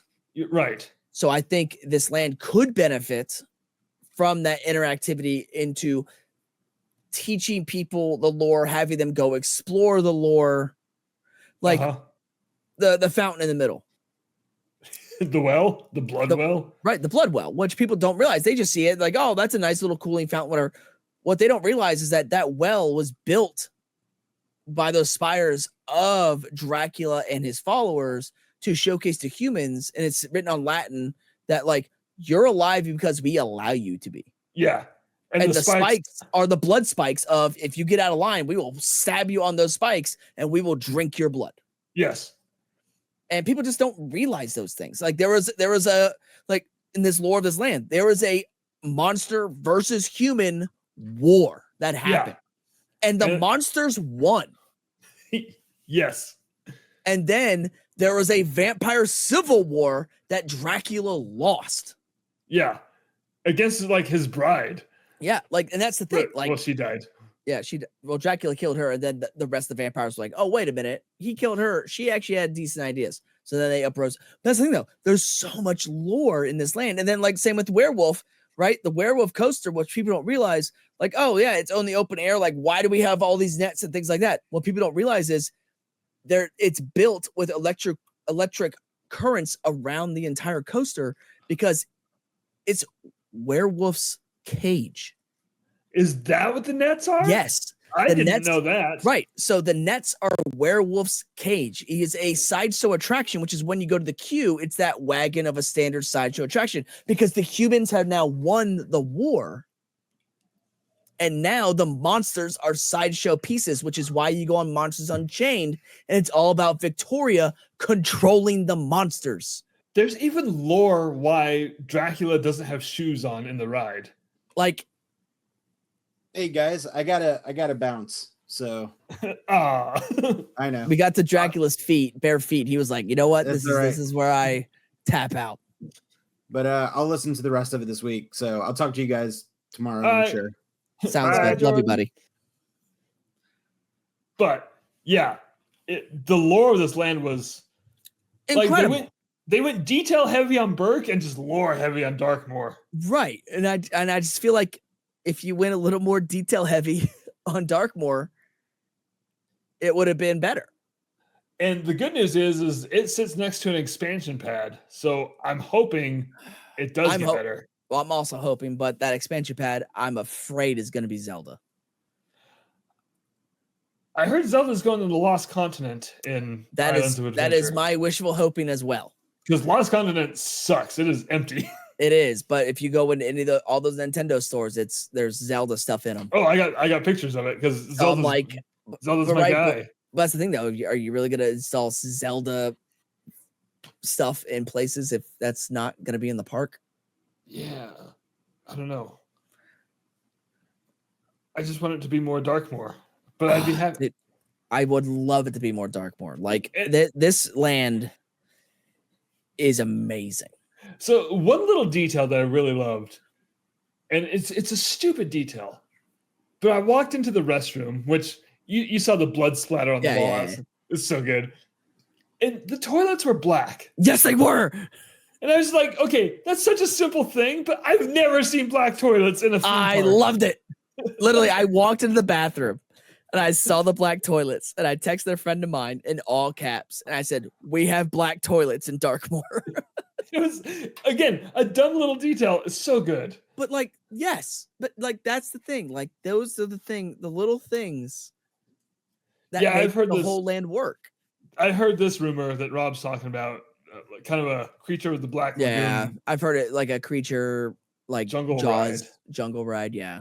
But I just, but here's the thing, though. As much as I want it to be that, if you look at wait times, which land has longer wait times, Nintendo or Darkmoor? I rode Monsters Unchained like 5 times because it was a 10-minute wait. Exactly. And there's even the park being with 22,000, 25,000 people. it's still like 15, 20 minutes. Granted, I think part of it it's because it's a phenomenal people eater. Yeah, that thing loads fast. It loads turntable. fast. Yes. Okay. It loads so fast. We need to talk about, before we even get to the ride, let's talk about the queue. Because this is one of the coolest queues. And more of the lore of the land in the queue. Yeah. Like, I took so many pictures. So many pictures. And the fact, and that's the thing that them describing like, oh, this is, not Victor Frankenstein. Henry Frankenstein, because Henry is the Universal Movies Frankenstein. Yeah. Like people think it's Victor. It's not. I always get it wrong. It's Henry. And it's Henry's great granddaughter? Just great granddaughter. His great granddaughter, Victoria Frankenstein. But go on, continue. I'm a simp for her now. Sorry, guys. Oh my God. It's from my Shigo era, but go on. Very, very mommy dommy power. Yeah. Oh. Anyway, so in the line, having the Boris Karloff Frankenstein monster, like on display as like the version failed experiment. 1. Yeah, it was like Iron Man's Mark I suit. Mm-hmm. Because I always wondered when they announced this land, I was like, why'd they make the Frankenstein monster look so different? And then it was like, oh, there's literally a reason behind it. Right. That's version 2. Yeah, he's bigger and better. Which is why Frankenstein looks different here than at Universal. Right. Because Universal is version 1. Yeah. Here is version 2. But it's the same bride. Yeah. Because I saw a video of the meet and greet where she says she's like 200 years old. Yep. And he's new. Right. She is protective of him. How good is she? All of them are phenomenal. But that's the thing. That's why she's protective of Frankenstein, because she doesn't see Frankenstein as her husband. She sees him as her kid. Yeah. Oh. Even though it's not biologically her kid, but it's why when you see like when they open the land, she is protective of Frankenstein from Victoria. And earlier you mentioned the nooks and crannies in the land. I like that their meet and greet is back in a little nook and cranny. I had to look for them. Yeah, me too. And there's no sign for it. No. It's just, oh, wait, what's back there? Oh, the bride and Frankenstein's monster. Right. This is a land you have to explore. And here's the thing, and I regret this. I never even made it to the Burning Blade Tavern. Which I know. I told you it was kind of a ride heavy. I was there with kids, so we were kind of... Yeah. Burning Blade, so cool. When you hear the bells chime, when Darkmoor's bells chime, make your way back to the Burning Blade. That's when the blade catches on fire. You go inside, and the monster hunters are inside. Oh, see, I didn't know about the monster hunters until I left and saw videos of them. Right, so the monster hunters show up when the bell's tolled, because the bell tolls signifies there's a monster loose. Oh, see, more lore. Right, so the monster's loose. The Burning Blade catches on fire to give the town and the surrounding area a signal that monsters are on the loose. Okay, hence, you know what? Monsters Unchained and blah, blah, blah, blah, blah, blah. You know what makes me mad about this? Where's this movie? Like, it's all here. It's Van Helsing failed. Darkmoor is literally Van Helsing. I really liked Van Helsing. Right. Go back. Go back and watch Van Helsing. You're about to be wildly surprised about this land, and you're about to be wildly surprised about the monsters inside of that attraction. Huh. Okay. So it's kind of connected. It's connected to that. Oh, it's because that was a Universal movie. It's not. Right? It was. It's not connected, but spiritually, it is connected. Okay. And that's the thing, though. I think this is not them testing the waters, but like if they're gonna reboot the Monsters universe, reboot Van Helsing. Yeah. I think that's a good introduction to all of them, like the ride is. Right. So back to the ride in the queue. Oh yeah. God. These are the stairs I did not mind going up. No, not at all. I went up these stairs so many times. The mural on both sides of the stairs. Yep. And then you get to the top, and there's the portrait of Henry Frankenstein. Yep. And you go through the test rooms. You see the Boris Karloff monster. The found footage room of them hunting the monsters. And then you come back out to the other side, but second story of that. And I didn't even notice this the first time because you look at the Henry Frankenstein portrait, but across that whole foyer is the Victoria Frankenstein portrait facing each other. Yep. And then you're on that side. It was so good. Like just so good. The presentation. But also there's also lore in there in itself of you're going up the stairs towards Henry Frankenstein, kind of living through the ages of his story. Uh-huh. And then you get through the queue and you go through the different, you get through the queue of like, oh, there's Henry's study. Then you go up the stairs, you see Henry, you see the mutilated sculptures, the Frankenstein's going up the stairwell towards Henry. Yeah. Which was his eventual demise. And then you go through and then you figure out that Victoria has now technologically advanced he's not using lightning from the sky anymore. She's generating her own electrical power to create the monster. And that power is going through the whole land. Like, yes. The fact that they brought that to the outside. Yes. Which is what also keeps Werewolf in his captivity. Oh, it's the same electricity. Same electricity. Oh my gosh. I didn't. Wow. Right. Like, it's Rob said incredible. I felt so bad for the bat though, but the bat was such a cool effect. Like it's a screen, but like the 3-dimensional screen. Right. It's like, what are those little things we had? The little like things we'd have. We like turn the lenticular. Yeah. It was like I those. Like that. I know that word. Right. But yeah, like the bat being trapped there, but the bat was necessary because it's one of. I don't think they ever specified it, but obviously the size of the bat and stuff like that. I'm assuming it was one of Dracula's brides in bat form. Yeah, I'm pretty sure it was definitely a vampire bat. So that's why, pissed. Right? Which is why they were able to keep Dracula in line because they were generating power from it. And then there's the room with the mummy crypt. Yeah, I didn't even know the mummy was going to be involved.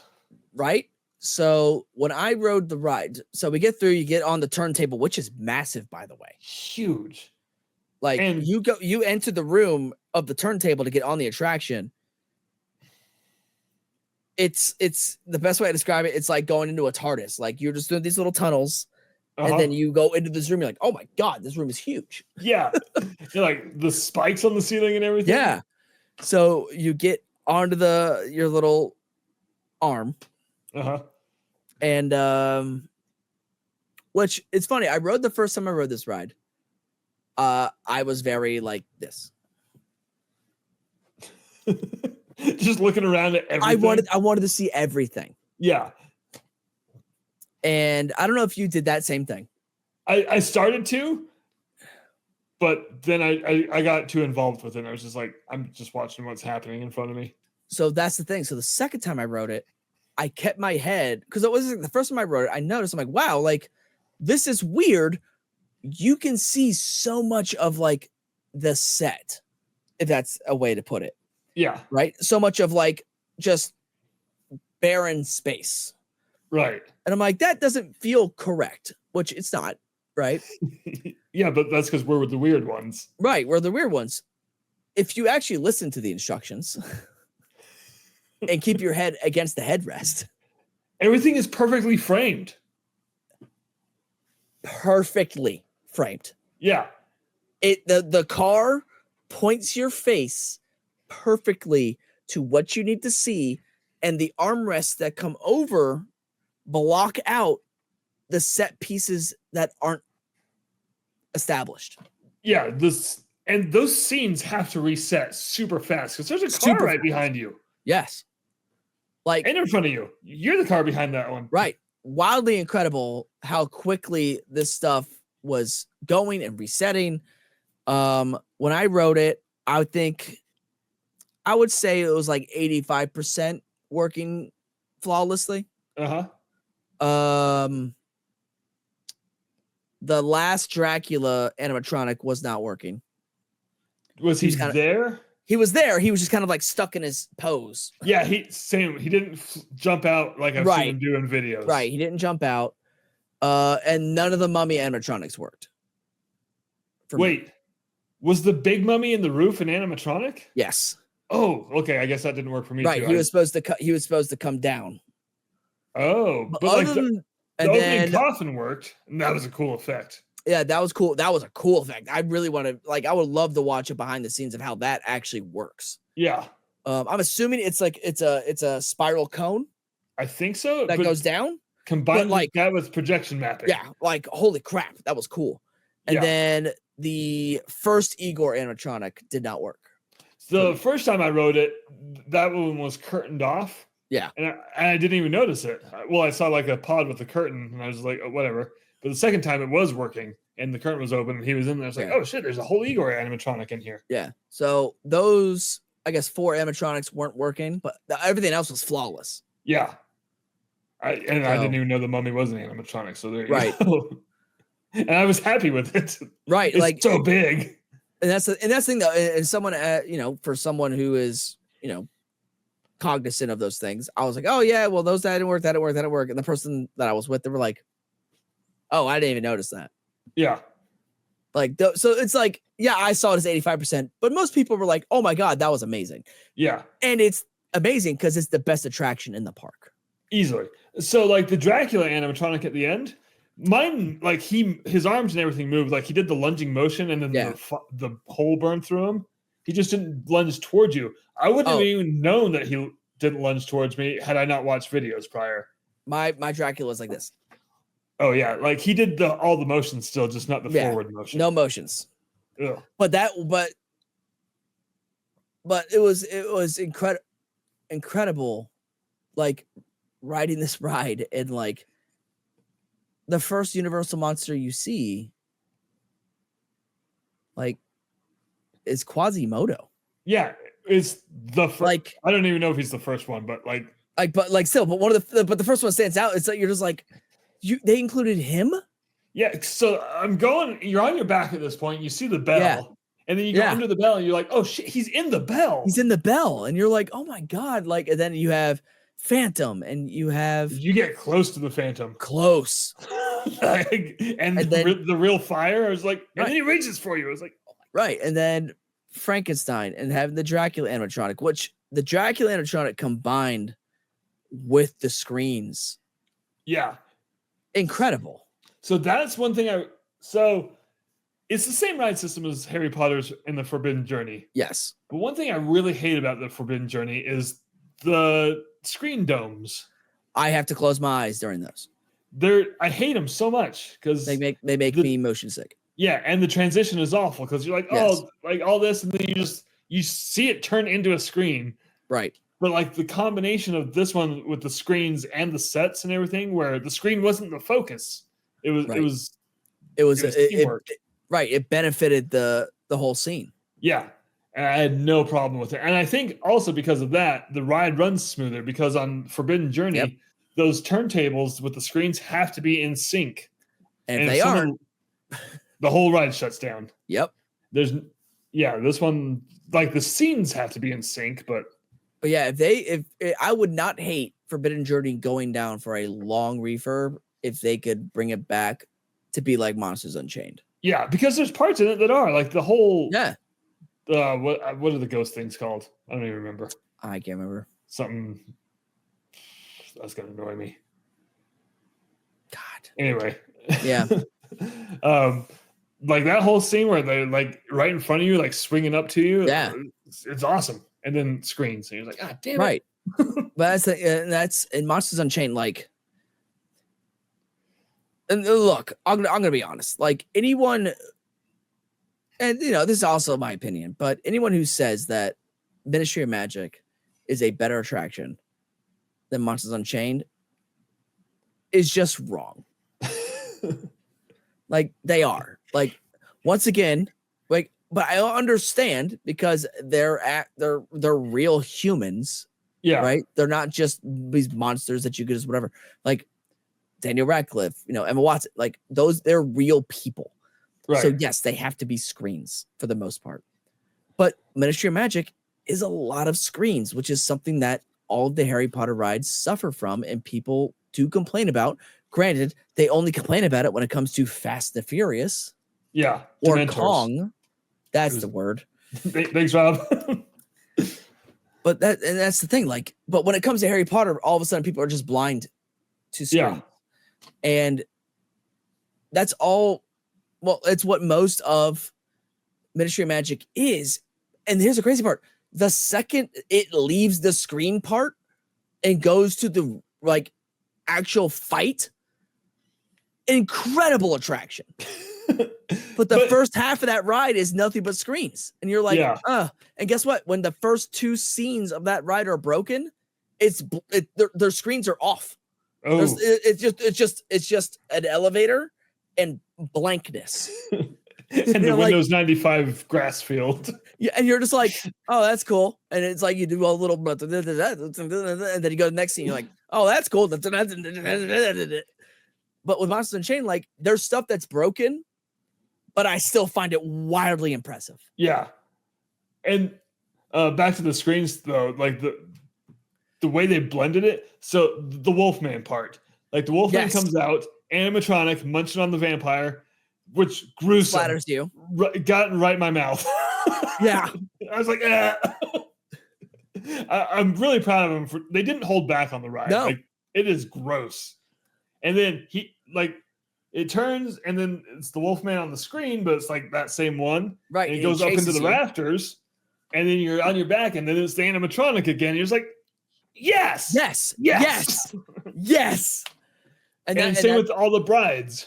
Right, the brides, they started out as animatronics, and then they turn into screens, and then they turn into animatronics. Like that part where Victoria shoots the one with the crossbow. Oh, yes. So good. So good. There's so many animatronics on this attraction. And it's just this ride's a master class of how to do it. Yes. Like they sat there and really just like, how can we perfect this art? Yeah. And I think it was a chance too, is how can you perfect this art without letting anyone down? And I think Monsters was the perfect avenue to go for that. Yeah. And it works so well. And so many effects. Yes. When Dracula escapes and you get that heat blast. Yep. I wasn't expecting that. And Eeyore gets all the tickles from the bats. Yeah. But no, it's a wildly impressive attraction, and I'm bummed that it's in Epic. Wait, why? Because that's the only ride I want. The only rides I want to go ride in this park are that one and Stardust. Yeah, but I don't want to pay that much money to go. I feel the same way about Islands of Adventure. I got Hagrid's and Velocicoaster, and then. But I love Spider-Man too. So. Oh, I rode that for the first time. That was good. That's a good one. And I think it's Cat in the Hat stupid, but it's fun. It's awful, but it's so awful. Right. It's so bad it's fun. Yeah. Yeah. So Rob said that the man who helped build Halloween Horror Nights over the years helped with the land. It shows. That makes sense. It makes sense. I didn't know that. Now that I see that, I'm like, yeah, makes sense. And then I think Michael Alio was the head creative on this whole park, so that also helps. He's one of the head guys over at Horror Nights as well. Oh, nice. Yeah, he's the one that actually wrote the entire Bill and Ted show back in the 90s. Oh, wow! So he's been around for a while. He got his start actually as a Jaws skipper. Oh, wow! And worked his way up through the company. Jeez, and now he designs a park. Yeah, right. He's actually going to be hosting a new show on Peacock. About building this park? No, about defunct attractions at Universal. Oh, wow. Because I saw an ad somewhere, maybe it was in my hotel room, about they're going to do a show about building this park too. Oh, then he's probably going to be featured in there too. But yeah, but it's about all the defunct. So basically he's going to be like the Josh Gates, like that new Josh Gates show where he like talks in front of a screen the whole time. No. Oh yeah, it's basically like Expedition Unknown, but like he doesn't leave a studio anymore. Oh. Yeah. So basically Alio's doing that just with defunct attractions at Universal. Oh, nice. And there's a lot. A ton. So that's gonna be a cool show. I went to Universal Hollywood my first time when I was in 3rd grade, and I don't think a single attraction from that point to now exists. I mean, if you look at Universal proper, the only original left is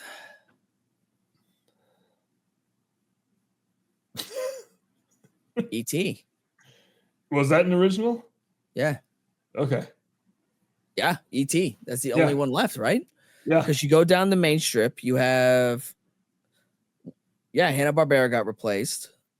Yeah, and that whole first part's Minion Land. Yeah, the whole part's Minion Land. Rip Ride Rocket, and then that replaced Jimmy Fallon replaced Twister, which that replaced Ghostbusters.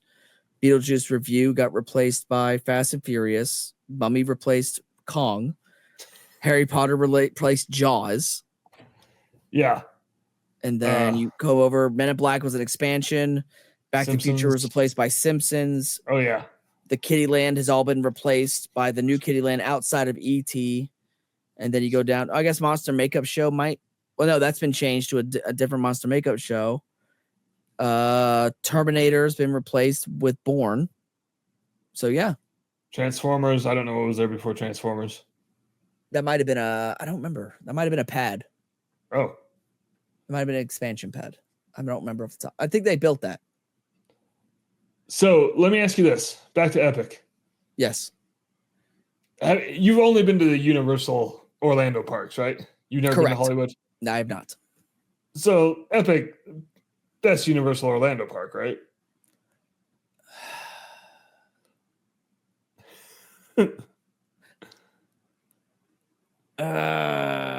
I'm still gonna go with Islands of Adventure be number one. I can't. I understand why, but I just can't. Yeah. The right side of Islands of Adventure, I would agree with. I have a real hard problem. But there's nostalgia brain happening here too. So that's see, the first time I went was last year.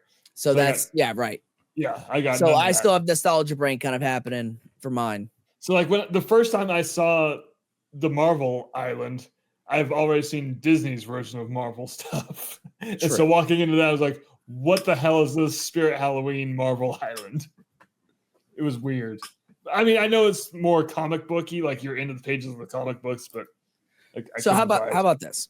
To finish up, let's give the good and the bad of Epic. Okay, and I have concerns. Oh yes. So, do we want to start with the bad or the good? Let's start with the good. For me, I have way more bad than good. Let's start with the good. The good, beautiful. Gorgeous. It's beautiful. It's beautiful. Yeah. It's gorgeous. It's like when you hear the word celestial, like yes. Yeah, every land is a visual treat. They hit it out of the park. Every single land. Like it's a gorgeous park. It's attention to detail.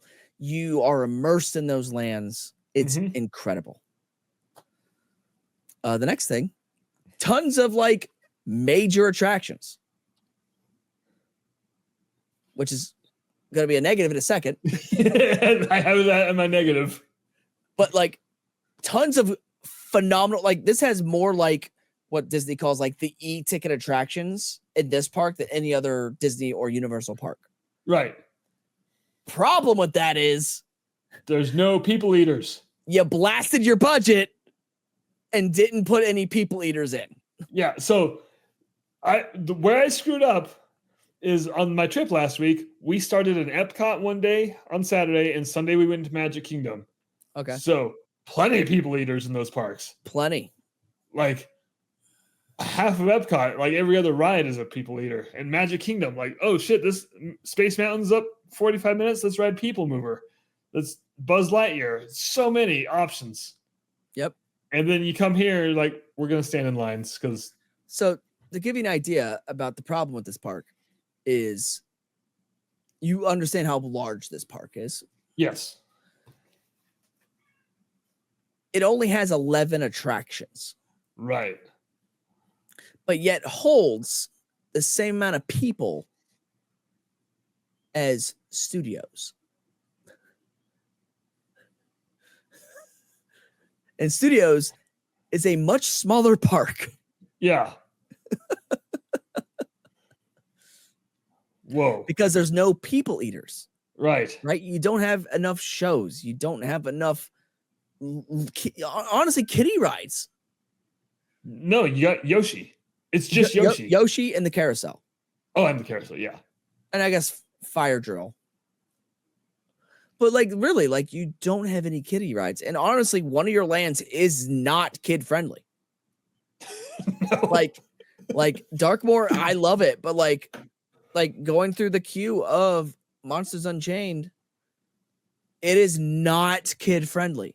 So I mentioned that, I watched videos of the ride. The only reason I watched videos of the ride because I had a kid who is scared of that stuff, and I had to show him this is what it is. He's like, okay, I can do this.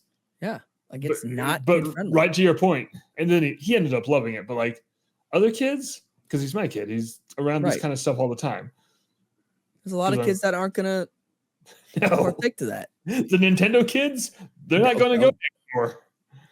Another thing I found phenomenal was park entry, and then in turn express pass, because it just took a picture of your face. Oh yeah, I noticed that. Oh, that carry on. So then you go through the express pass lane and it just scans your face. And you're good. The same thing, which is why they scan your face, is when you go to the lockers. Yes, that's what it's not taking your picture for that locker system. It's taking your picture to connect it to your ticket to acknowledge that you're the same person. Right. But also that locker system, phenomenal. So much better than the tickets. And I cannot wait until they implement that in the other two parks. Yeah, then that was so much easier. It's just like, hey, it's me, and then the locker pops open. That's it. But it was really cool to like going through the express line and like you don't have to pull out your ticket. You just walk, and the person's like, "Oh, you're good. Come on through." Yeah, I saw the merge points, and I saw them doing that. I was like, "Oh, this is like, oh, that's cool." Yeah, I loved it. That part was great. Yeah, I had forgotten about that. Yeah. All right. I'm done with good. So you got any more good? The Grand Helios Hotel is a backdrop. That is pretty cool. I will never be able to afford to stay there. From Celestial, it's cool. I didn't see it from anywhere else. You can see it from Darkmoor, but whatever. Oh, I didn't look. Yeah. Okay. So, do you want to start with the bad or me? I started with the good, so you start with the bad. Okay. As I mentioned earlier in the episode, I was there on the night of just massive thunderstorms. It wasn't the normal, Florida ones where like a cell of storms go through and then dry. I took a screenshot. It's a wall across Central Florida. When that happens, everything except for 2 rides. Technically, it should be 4, but wait. So Harry Potter stays open, but the line was Harry full Potter, already. Harry Potter, Monsters, Mario Kart, and technically, Carousel's supposed to stay open. It closed when I was there. I don't know if it was lightning or what. Yeah. But so when we were there, our choice was Mario Kart or Monsters Unchained. And like you said, 11 attractions. And hey, who knew there was going to be thunderstorms in Florida? But and that's my next thing is you're telling me, and let's include the shows. So 13 attractions. You're telling me that if a band of thunderstorms comes through, all day thunderstorms, your park will be 50% open? That's not a good ratio at all. No, it's not. And like you could, and here's the thing, like these, and it's universal stands, whatever, like get mad at me. But like if that happened at a Disney park, people would want Mickey's head on a pike in front of the partner statue. Right. Oh, absolutely. And when we were in Epcot, the small thunderstorms rolled through. You know what closed? Not a damn thing. No. The only thing that closes is Test Track. Yeah. But it's already closed because they're rebuilding it. So while I was there, nothing closed. Yeah. And that's the thing. Like they built this park once again, not really thinking it through. Yeah. Of quality control. Like this, it was as if this park was designed in Southern California and then built in Florida. This park would do just banger in Southern California. Banger. It's funny that you keep bringing up quality control. I took this picture on the carousel.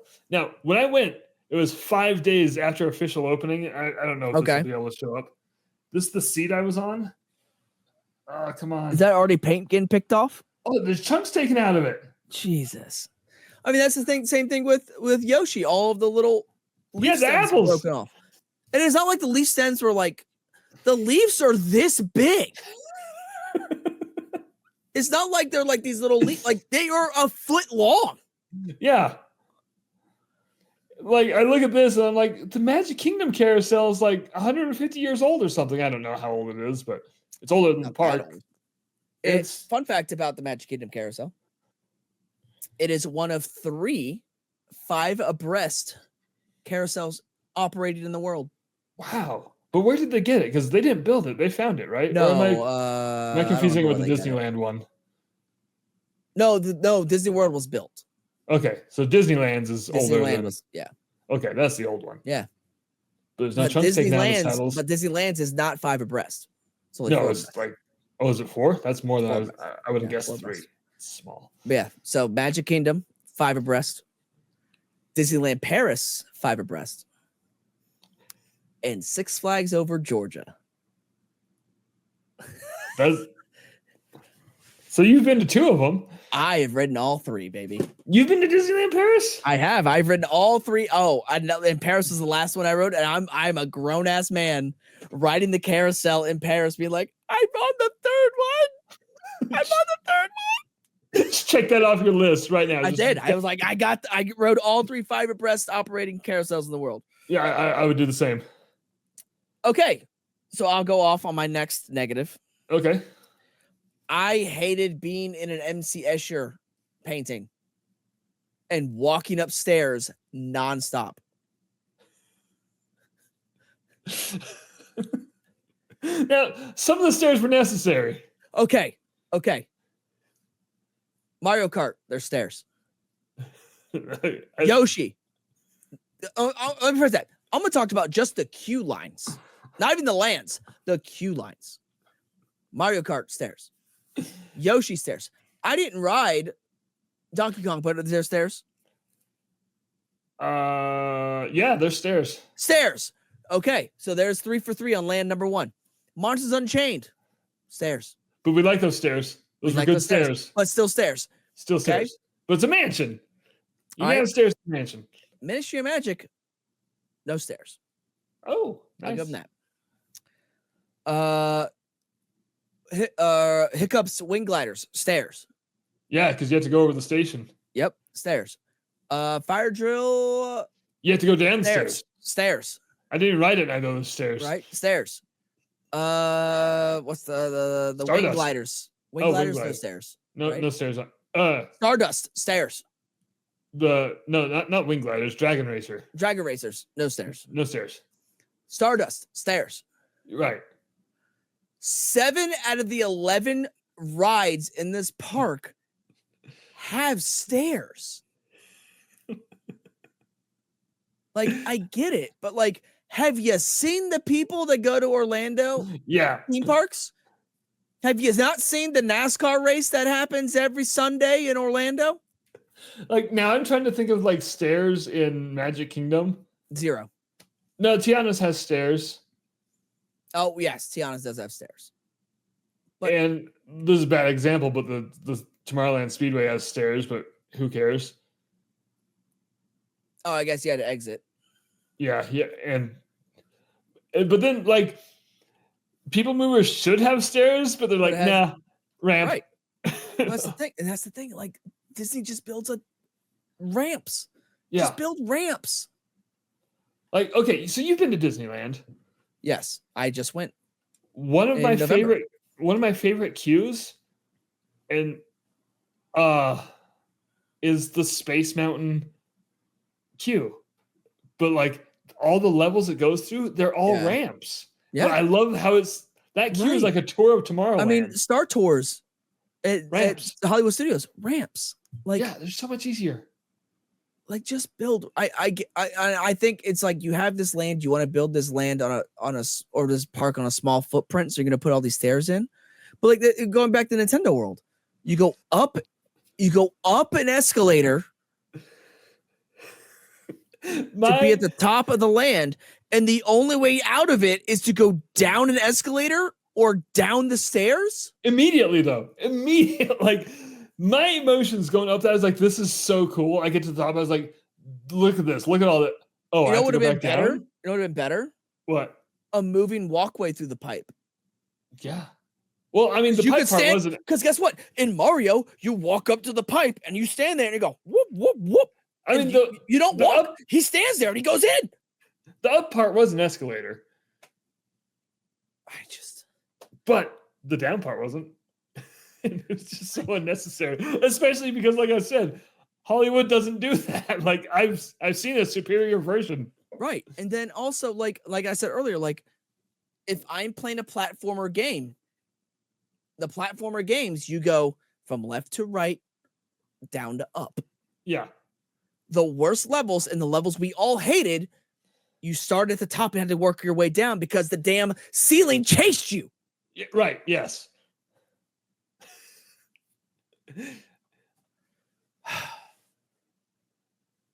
Your turn. I just remembered another good. Okay, go for it. The fountain show. I didn't even see it at so nighttime. Good. I saw the daytime ones. Daytime one was great. And every fountain in the park is synced to it. It's not just that central fountain. The so splash pad, clear back to the carousel to the restaurant. It was so cool. That was a surprise to me. That was so cool. Whoa. I loved it. Yeah. It was like World of Color Light. Yeah. World of Color is just incredible. That was the top. Let's see, another bad. Do you want to just talk about Spoken Wheel? What's Spoken Wheel? So how Magic Kingdom is set up, you walk in and Spoken Wheel. And then it's like I'm not right. It has a wheel. You're right. Epic Universe is a spoke. Yeah. So if you go into a land, you have to leave said land to go to another land. Right.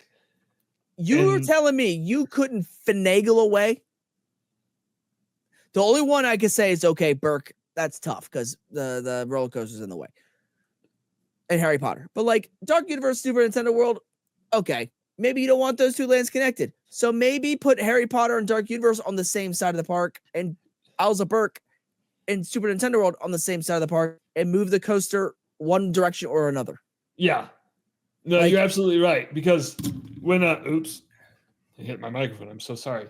It's okay. Earlier when I said that the park was smaller than I was expecting, but still a huge park. The reason I noticed that is how many times I had to backtrack back and forth across the whole Celestial Park. Yes. And I was just shocked at how quickly I could get from Burke to Dark Universe. But yeah, that's actually a good, nice little straight shot. And the tiki bars on the way. But that's besides the point. But it would have been a lot handier. Like Disney did it with when they built Galaxy's Edge. That's not a dead end. You can loop in from both sides. Disneyland, there's 3 entrances. Right. Like it's just you can do it. And I think part of it is you notice it more. It's because the second you get into Celestial Park, you're just in a parking lot heaven of just concrete. Yes. And you're just like, oh my God, I have to walk all the way across. And then if you're going from Burke to Super Nintendo World, you got 2 options. You can walk all the way around, or if you want to go to a straight shot, stairs. You're just like, there's no happy way. Like, okay. You know, looking at this map, I did say it didn't take long to go from Burke to Dark Universe, but one of the reasons we went to Wizarding World last, that thing is way back there, and I'm just now remembering that. But it's purposely in the back from the front entrance. They wanted to put it as far away as possible from the front entrance. That's why they put milk in the back of the grocery store, because they know everyone's going for it. Bing, bing, bing. And I know, and the giant concrete jungle is kind of my other negative is like, and this, I think the other 2 bads kind of coincide with it. With what we're talking about is there's a ton of wasted space. Like, I get it. The fountains and stuff, they're pretty. Like, I love them. Like, I love the green area. I love this. But like, no one's going to a theme park to take a stroll through Central Park. No.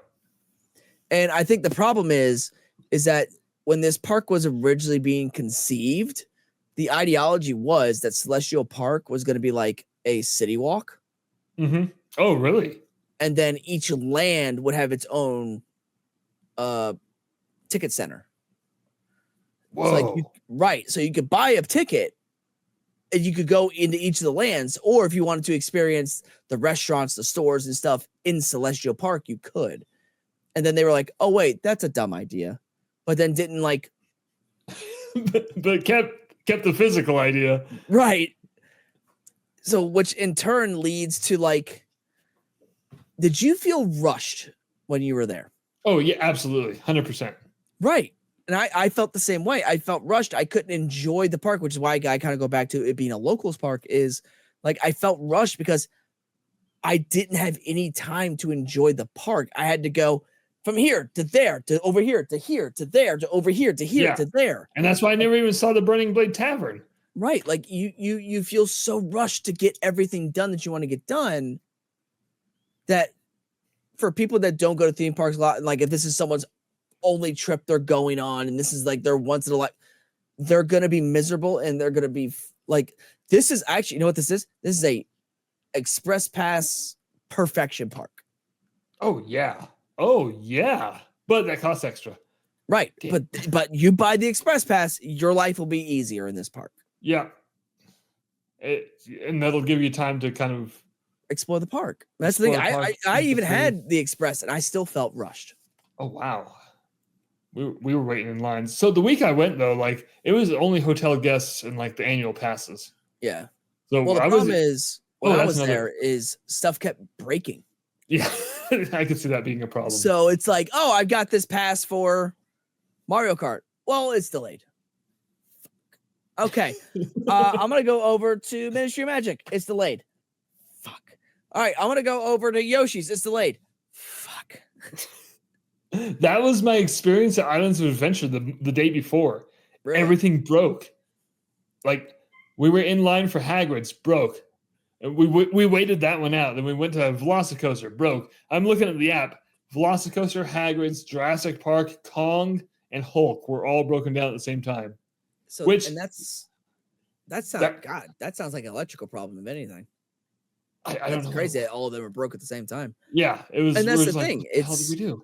But that kind of goes back to like the rain thing too. It's like, you really think people are gonna go to this park, pay to go, and a thunderstorm rolls through, and there's 4 or 6 attractions open, and people aren't gonna go to guest services and ask for their money back? Yeah. Like, what are you guys doing? So that's another bad on my list is when this thing starts operating at full capacity, which I think was yesterday. 44,000 is capacity. In my, humble theme park opinion that no one gives a shit about. I do. That's why you're here. This park will operate comfortably, whereas 80% of your people aren't miserable. 17,000. And you're telling me this park's going to have 44,000 people in it? It's going to be like no one's going to be able to ride Harry Potter unless you go to the park. But also, here's the thing. You built an attraction. Cool. Harry Potter, whatever. You built an attraction that has a 7-hour queue? Something like that, yeah. That's an entire park day. Yeah. That's what I'm saying. What are you doing? That's why I didn't ride it. But like you have to either pick ride the Harry Potter ride or everything else. But that's what's crazy. It's like you're going to be charging people $150, $160, $180 to ride one ride? Yeah. That's not what these parks should be about. No. It's what they weren't originally conceived to be. And now I know there's a lot of complaints about Disney's virtual queue, but it alleviated these problems. Right. Ministry of Magic would be better as a virtual queue because guess what? People would be able, but at the same time, though, we wouldn't be able to ride Monsters Unchained 28 times in a row. That's true. Maybe we should just leave Harry Potter open. Right? I do love Monsters Unchained. Well, that's the thing. Like, I rode it once. I was like, that was a cool ride. I'll ride it again if it's like a 40-minute wait. Yeah. But that's the thing, though. So I went that day, and so luckily, I had the Express Pass A because my brother has the disability one. Uh-huh. So we got to use it on Ministry of Magic, which most people don't. Mm-hmm. Which is the only reason why I got to ride the ride. And So we got in line, and we waited about 40 minutes on the Express Pass line. To my realization, by the time we got on the ride had broken down so many times that day. We got in line at 4 p.m. Got on the ride about 5 o'clock. There's been people in that line since the park opened. How are they going to the bathroom? There's bathrooms in the line. Oh, finally. Thank goodness. But still, you're wasting your whole day in line for an attraction that keeps breaking down. Right. And then when you finally get to ride it, half of it doesn't work. I would be so pissed. What's happening? So that's basically a $150 attraction. Right. And that's what I'm saying. Like, what you shouldn't be building a queue line that equates to an entire park day in length. Yeah. So like all those people can fit in that queue? Oh yeah. Oh, that's the thing though. That's why this park capacity is so high, because they built the queue lines so long. Think about how long that Mario Kart queue is. It's so long. Like, snake you through that whole thing, like it was a 20-minute endeavor just to walk through the line with no line. Yeah. I mean, same with Monsters Unchained. Monsters Unchained, the queue line's probably a 15-minute walk. Yeah, and that's why I kept calling it a walk-on, because it's like 10, 15 minutes. That's just walking through. Thank goodness it's an awesome queue. Right. But it's a long walk. The first ride we did was Stardust Racers, and like we were early entry. Crazy long too. So yeah, it's almost as long as the roller coaster itself. Yeah. We didn't go through it, but you can see the switchbacks just going for miles. I'm just like, no. Right. I look at all these queues. I'm like, I get it. Like Disney has their long queues. Like, you got Flight of Passage, Guardians, whatever. Yeah. But like when you've built every ride as an e-ticket, you built every ride to hold these queues, and the capacity includes the pathways a little bit, but not much. So you're telling me you could have 44,000 people just sitting in line, eating restaurants, watching shows in this park that has 11 attractions and has more sit-down restaurants than rides? Yeah. What are we doing here? I don't know. I don't know where, like, which goes back to my Epcot conversation of like, they're building Epcot. Right. They're building Universal's Epcot. They are. And it's not they even close yet. Just didn't have enough money to build the other 4 lands. Right. I mean, when it boils down to it. And so, like I said, I was at Epcot 3 days before I went here, and I kept comparing it. Yeah. Like, Epcot is... Okay, I'm just going to say Epcot's my favorite theme park, Epcot and Disneyland. I mean, Epcot is phenomenal. It's just so different. It's the most different theme park you can go to. But, like, it's so smooth. World Showcase, it's a big wheel around the lagoon. There's no straight shots across. Yeah. But that's part of the fun. But, like, the Future World part or whatever it's called now, you can go anywhere. Next door, across the park. The whole thing flows. Yep. And I'm a huge fan of the new rebuild. Like, have you been there since? Yeah, I like it. I thought it worked really well. I think it could have been better with their original renderings. Oh, I really wanted that double decker. Oh, yes, I wanted it so bad. Me too. But no, I think that's great. I love the Moana thing they put in. That was so much better than I thought it was going to be. It brings back that educational aspect that I loved. That's the thing. I was the weird kid as a child. Spoiler alert, I was weird as a kid. Yeah, same. My 2 favorite parks as a kid were Epcot and Studios. Yeah, me too. I hated Magic Kingdom. And my parents, but my parents were like, "What is wrong with you? That park's for nerds. That park's about movies. Why can't we just go to this park that's about like the stories that you grew up watching?" I'm like, I don't know. Probably something that ends in tism. Like, probably, yeah. Like, we did a huge family vacation when I was in high school, like all of us, and me and Josh just kept going to Epcot. It was like, no, Epcot's good. We're just gonna go. Yeah. You guys go where we're going to Epcot. So, yeah. So the whole time I kept comparing Epcot to this because they are very comparable. You can see what they're going for. They are, because that's the thing. That's what Islands of Adventure, their original build for that. their goal was kind of mixing Epcot with studios, whatever. Yeah. But this one, like, they really were like, okay, what makes, because Epcot, it really is a locals park. Like, yes, it really is. And so you they can really go just hang out there. Many right. people And do. they really did look at it and went, what makes this park successful? And they really did channel those aspects into Epic. Like, Epic has phenomenal places to eat. The food phenomenal, right? Phenomenal places to drink. Yes. And phenomenal places to shop. So many shops. And what I liked about it, okay, this is going back to a good. Just in Burke, there's like 3 or 4 shops. Right around that fountain?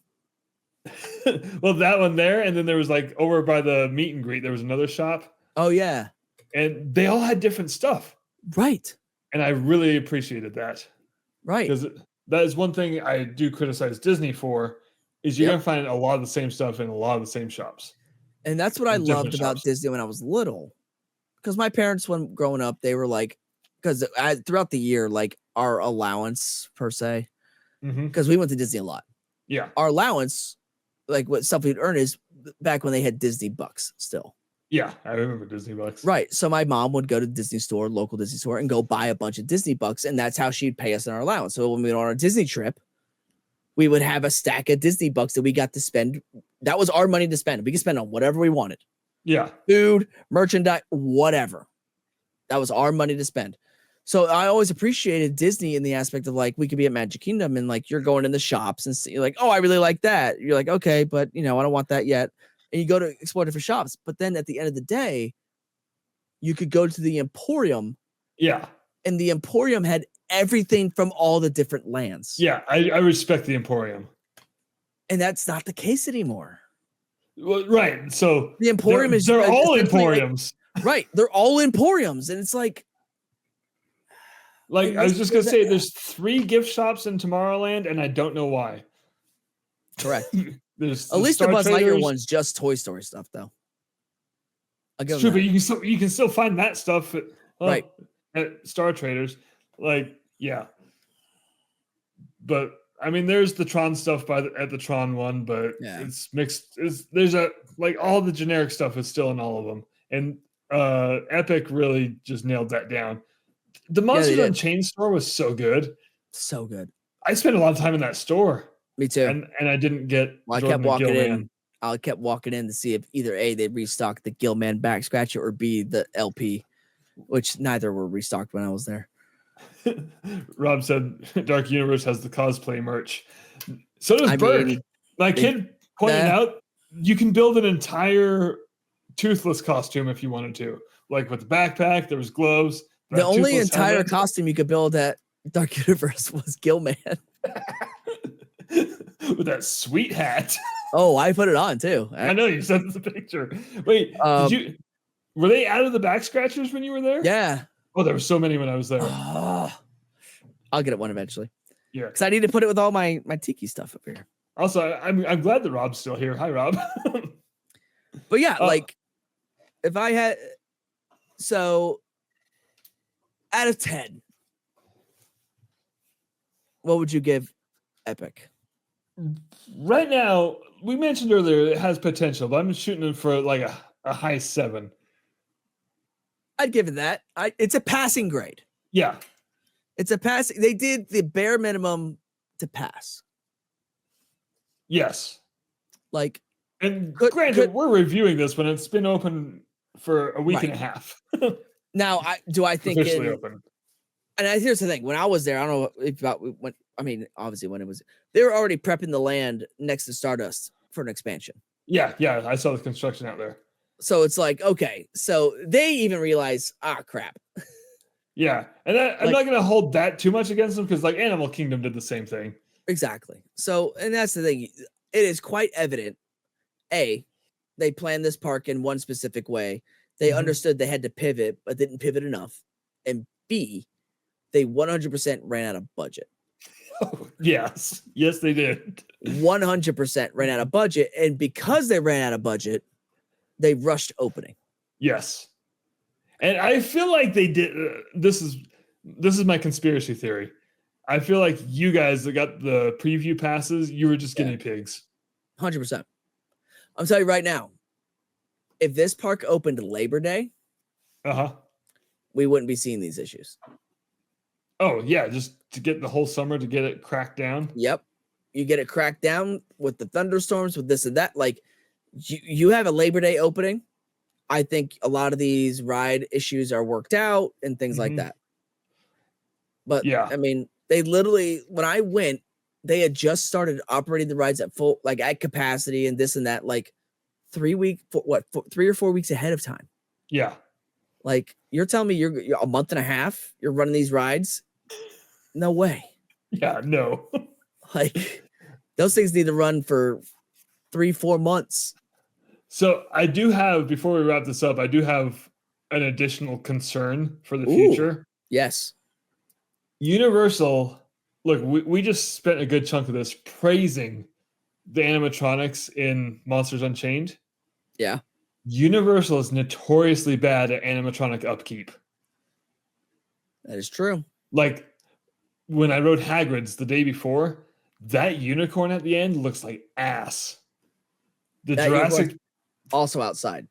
Right. And so is the next one I'm about to say, the Jurassic Park Brachiosaurus. Yeah. But then the entire Cat in the Hat ride. Okay. That Cat in the Hat ride is a fever dream. Those animatronics are so bad. If it makes you feel any better, they looked that bad in 1999. Oh, okay. So that's just how they work. Yeah. They look like all melty and gross. Yeah. That's how they look. So they're doing pretty good. But yeah, I mean, but that's the thing though. Like, I do think, but then, you can make the same argument if you go back and, talk about the animatronics. I mean, even in Forbidden Journey, like those are upkept pretty well. Yeah. Okay.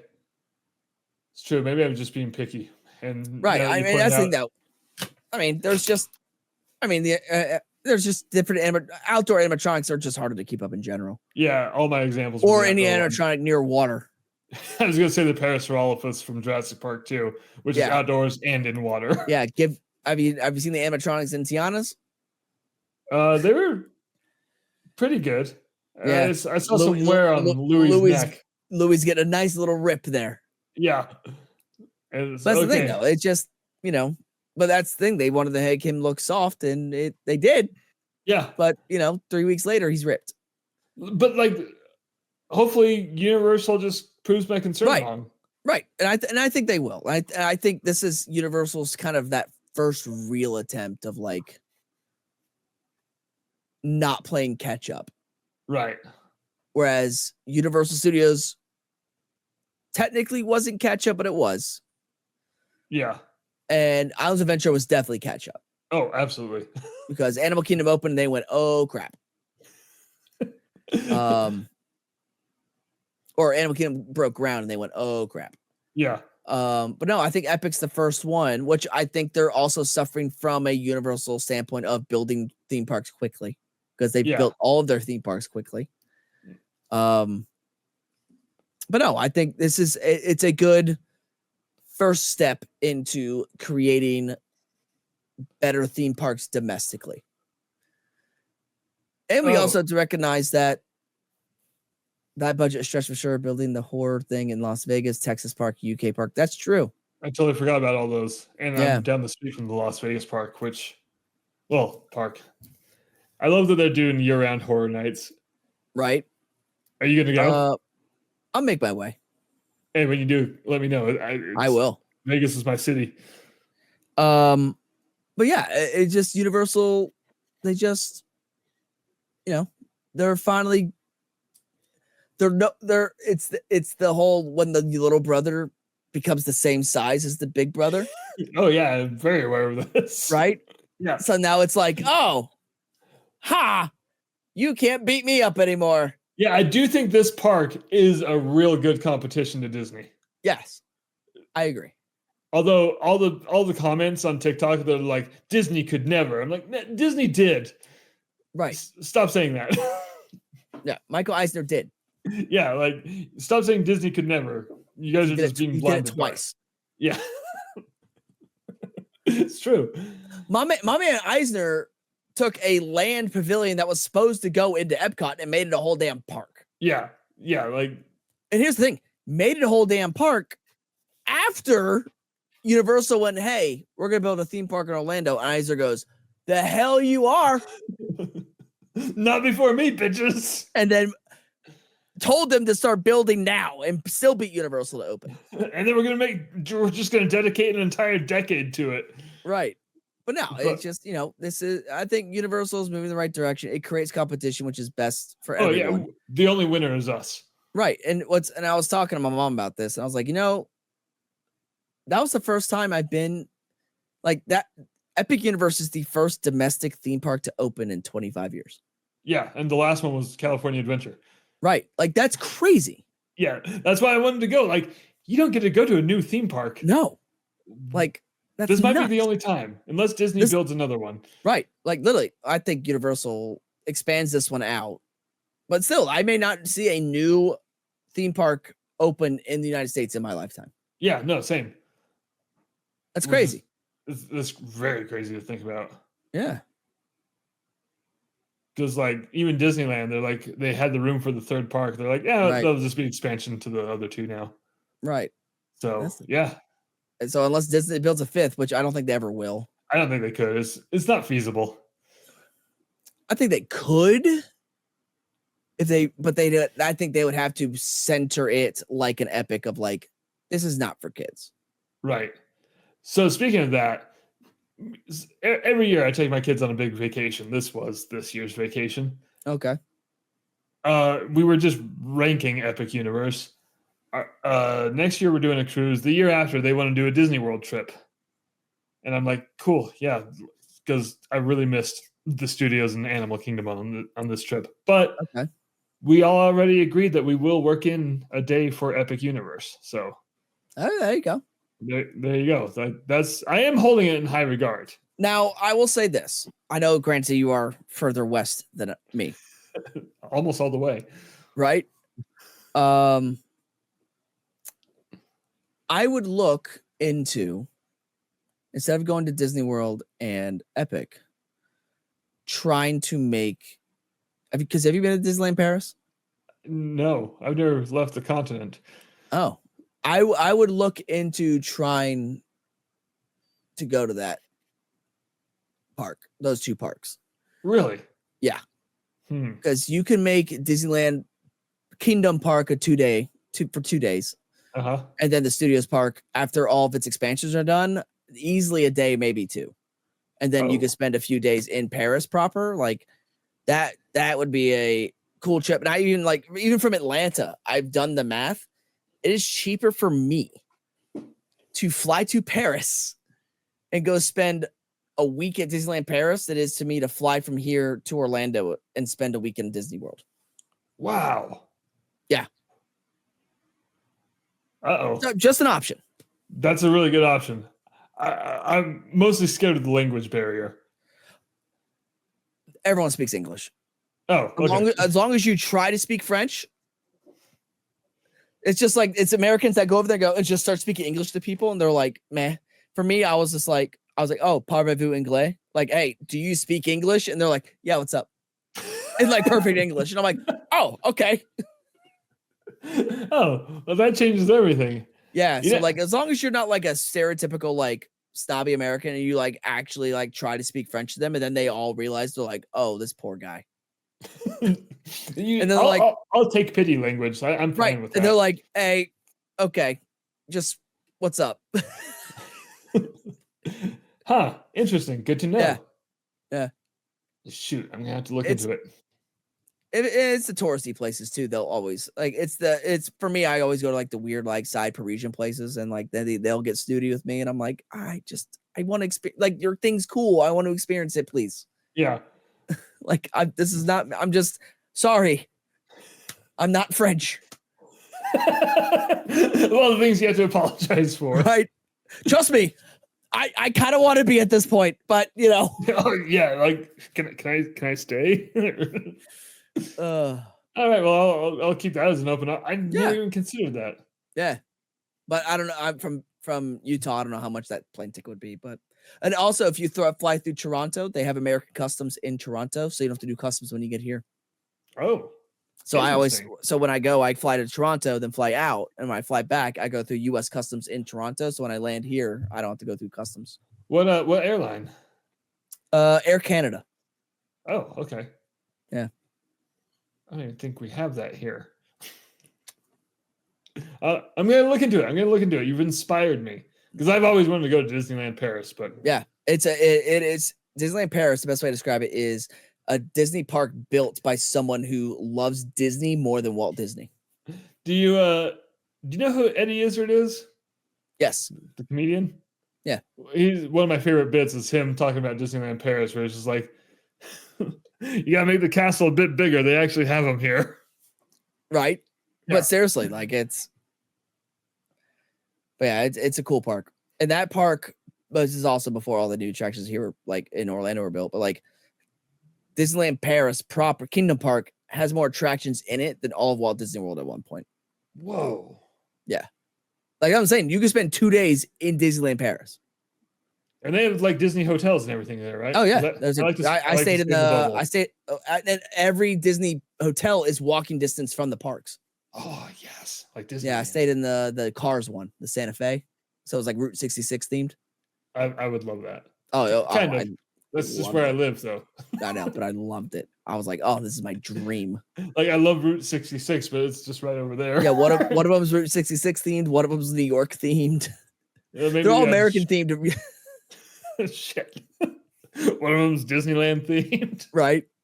But no, I would say, and then the train. If you want to, if you go into Paris, like the red, it's the red line, the R train. I can't remember. Literally, the end of it is in Disney, like downtown Disney. So, like after you're done with Disney, like you get on the train, 45-minute train ride into downtown Paris. Oh, just right there. Yeah. And their trains are way cooler than ours. Yeah. And if you land at Charles de Gaulle, you get on the train, it's two stops down to Disneyland Paris. Wait, you can just ride the train from the airport to the... Yep. No need Man, for a taxi. That is awesome. Yeah. It was great. I never got an Uber or a taxi when I was in Paris. Wow. Yeah, either I walked or I rode the train. All right, well, shit, I'm gonna have to look into this because this is your fault. And you're welcome. If it's the same price-ish, I'm just saying, right? It's the same price. Okay. Okay, and my kids will have passports because we're doing a cruise next year. Which I mean, we did last year, but their passports expired because kids only last 5 years. Ah, they don't want you kidnapping them. But they give you a 5-year window. Nope, you got 5 years to kidnap them. Make it quick. And that's how we're going to end this episode. Morgan, thank you for coming on. Well, this is probably the longest episode we've ever done outside of the Oscars. I am more than happy to come on whenever you'll have me. Hey, good to know because you're going to be back, whether you like it or not.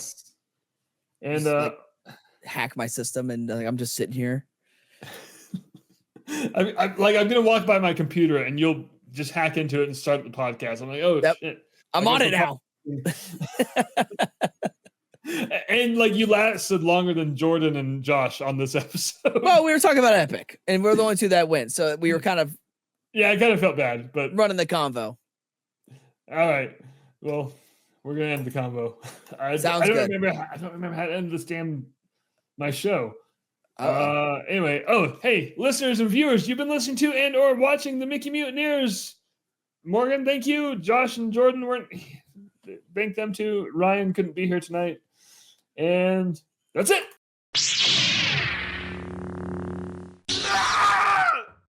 There's a lot of movies. Should I watch Ted first or The Godfather? The Godfather.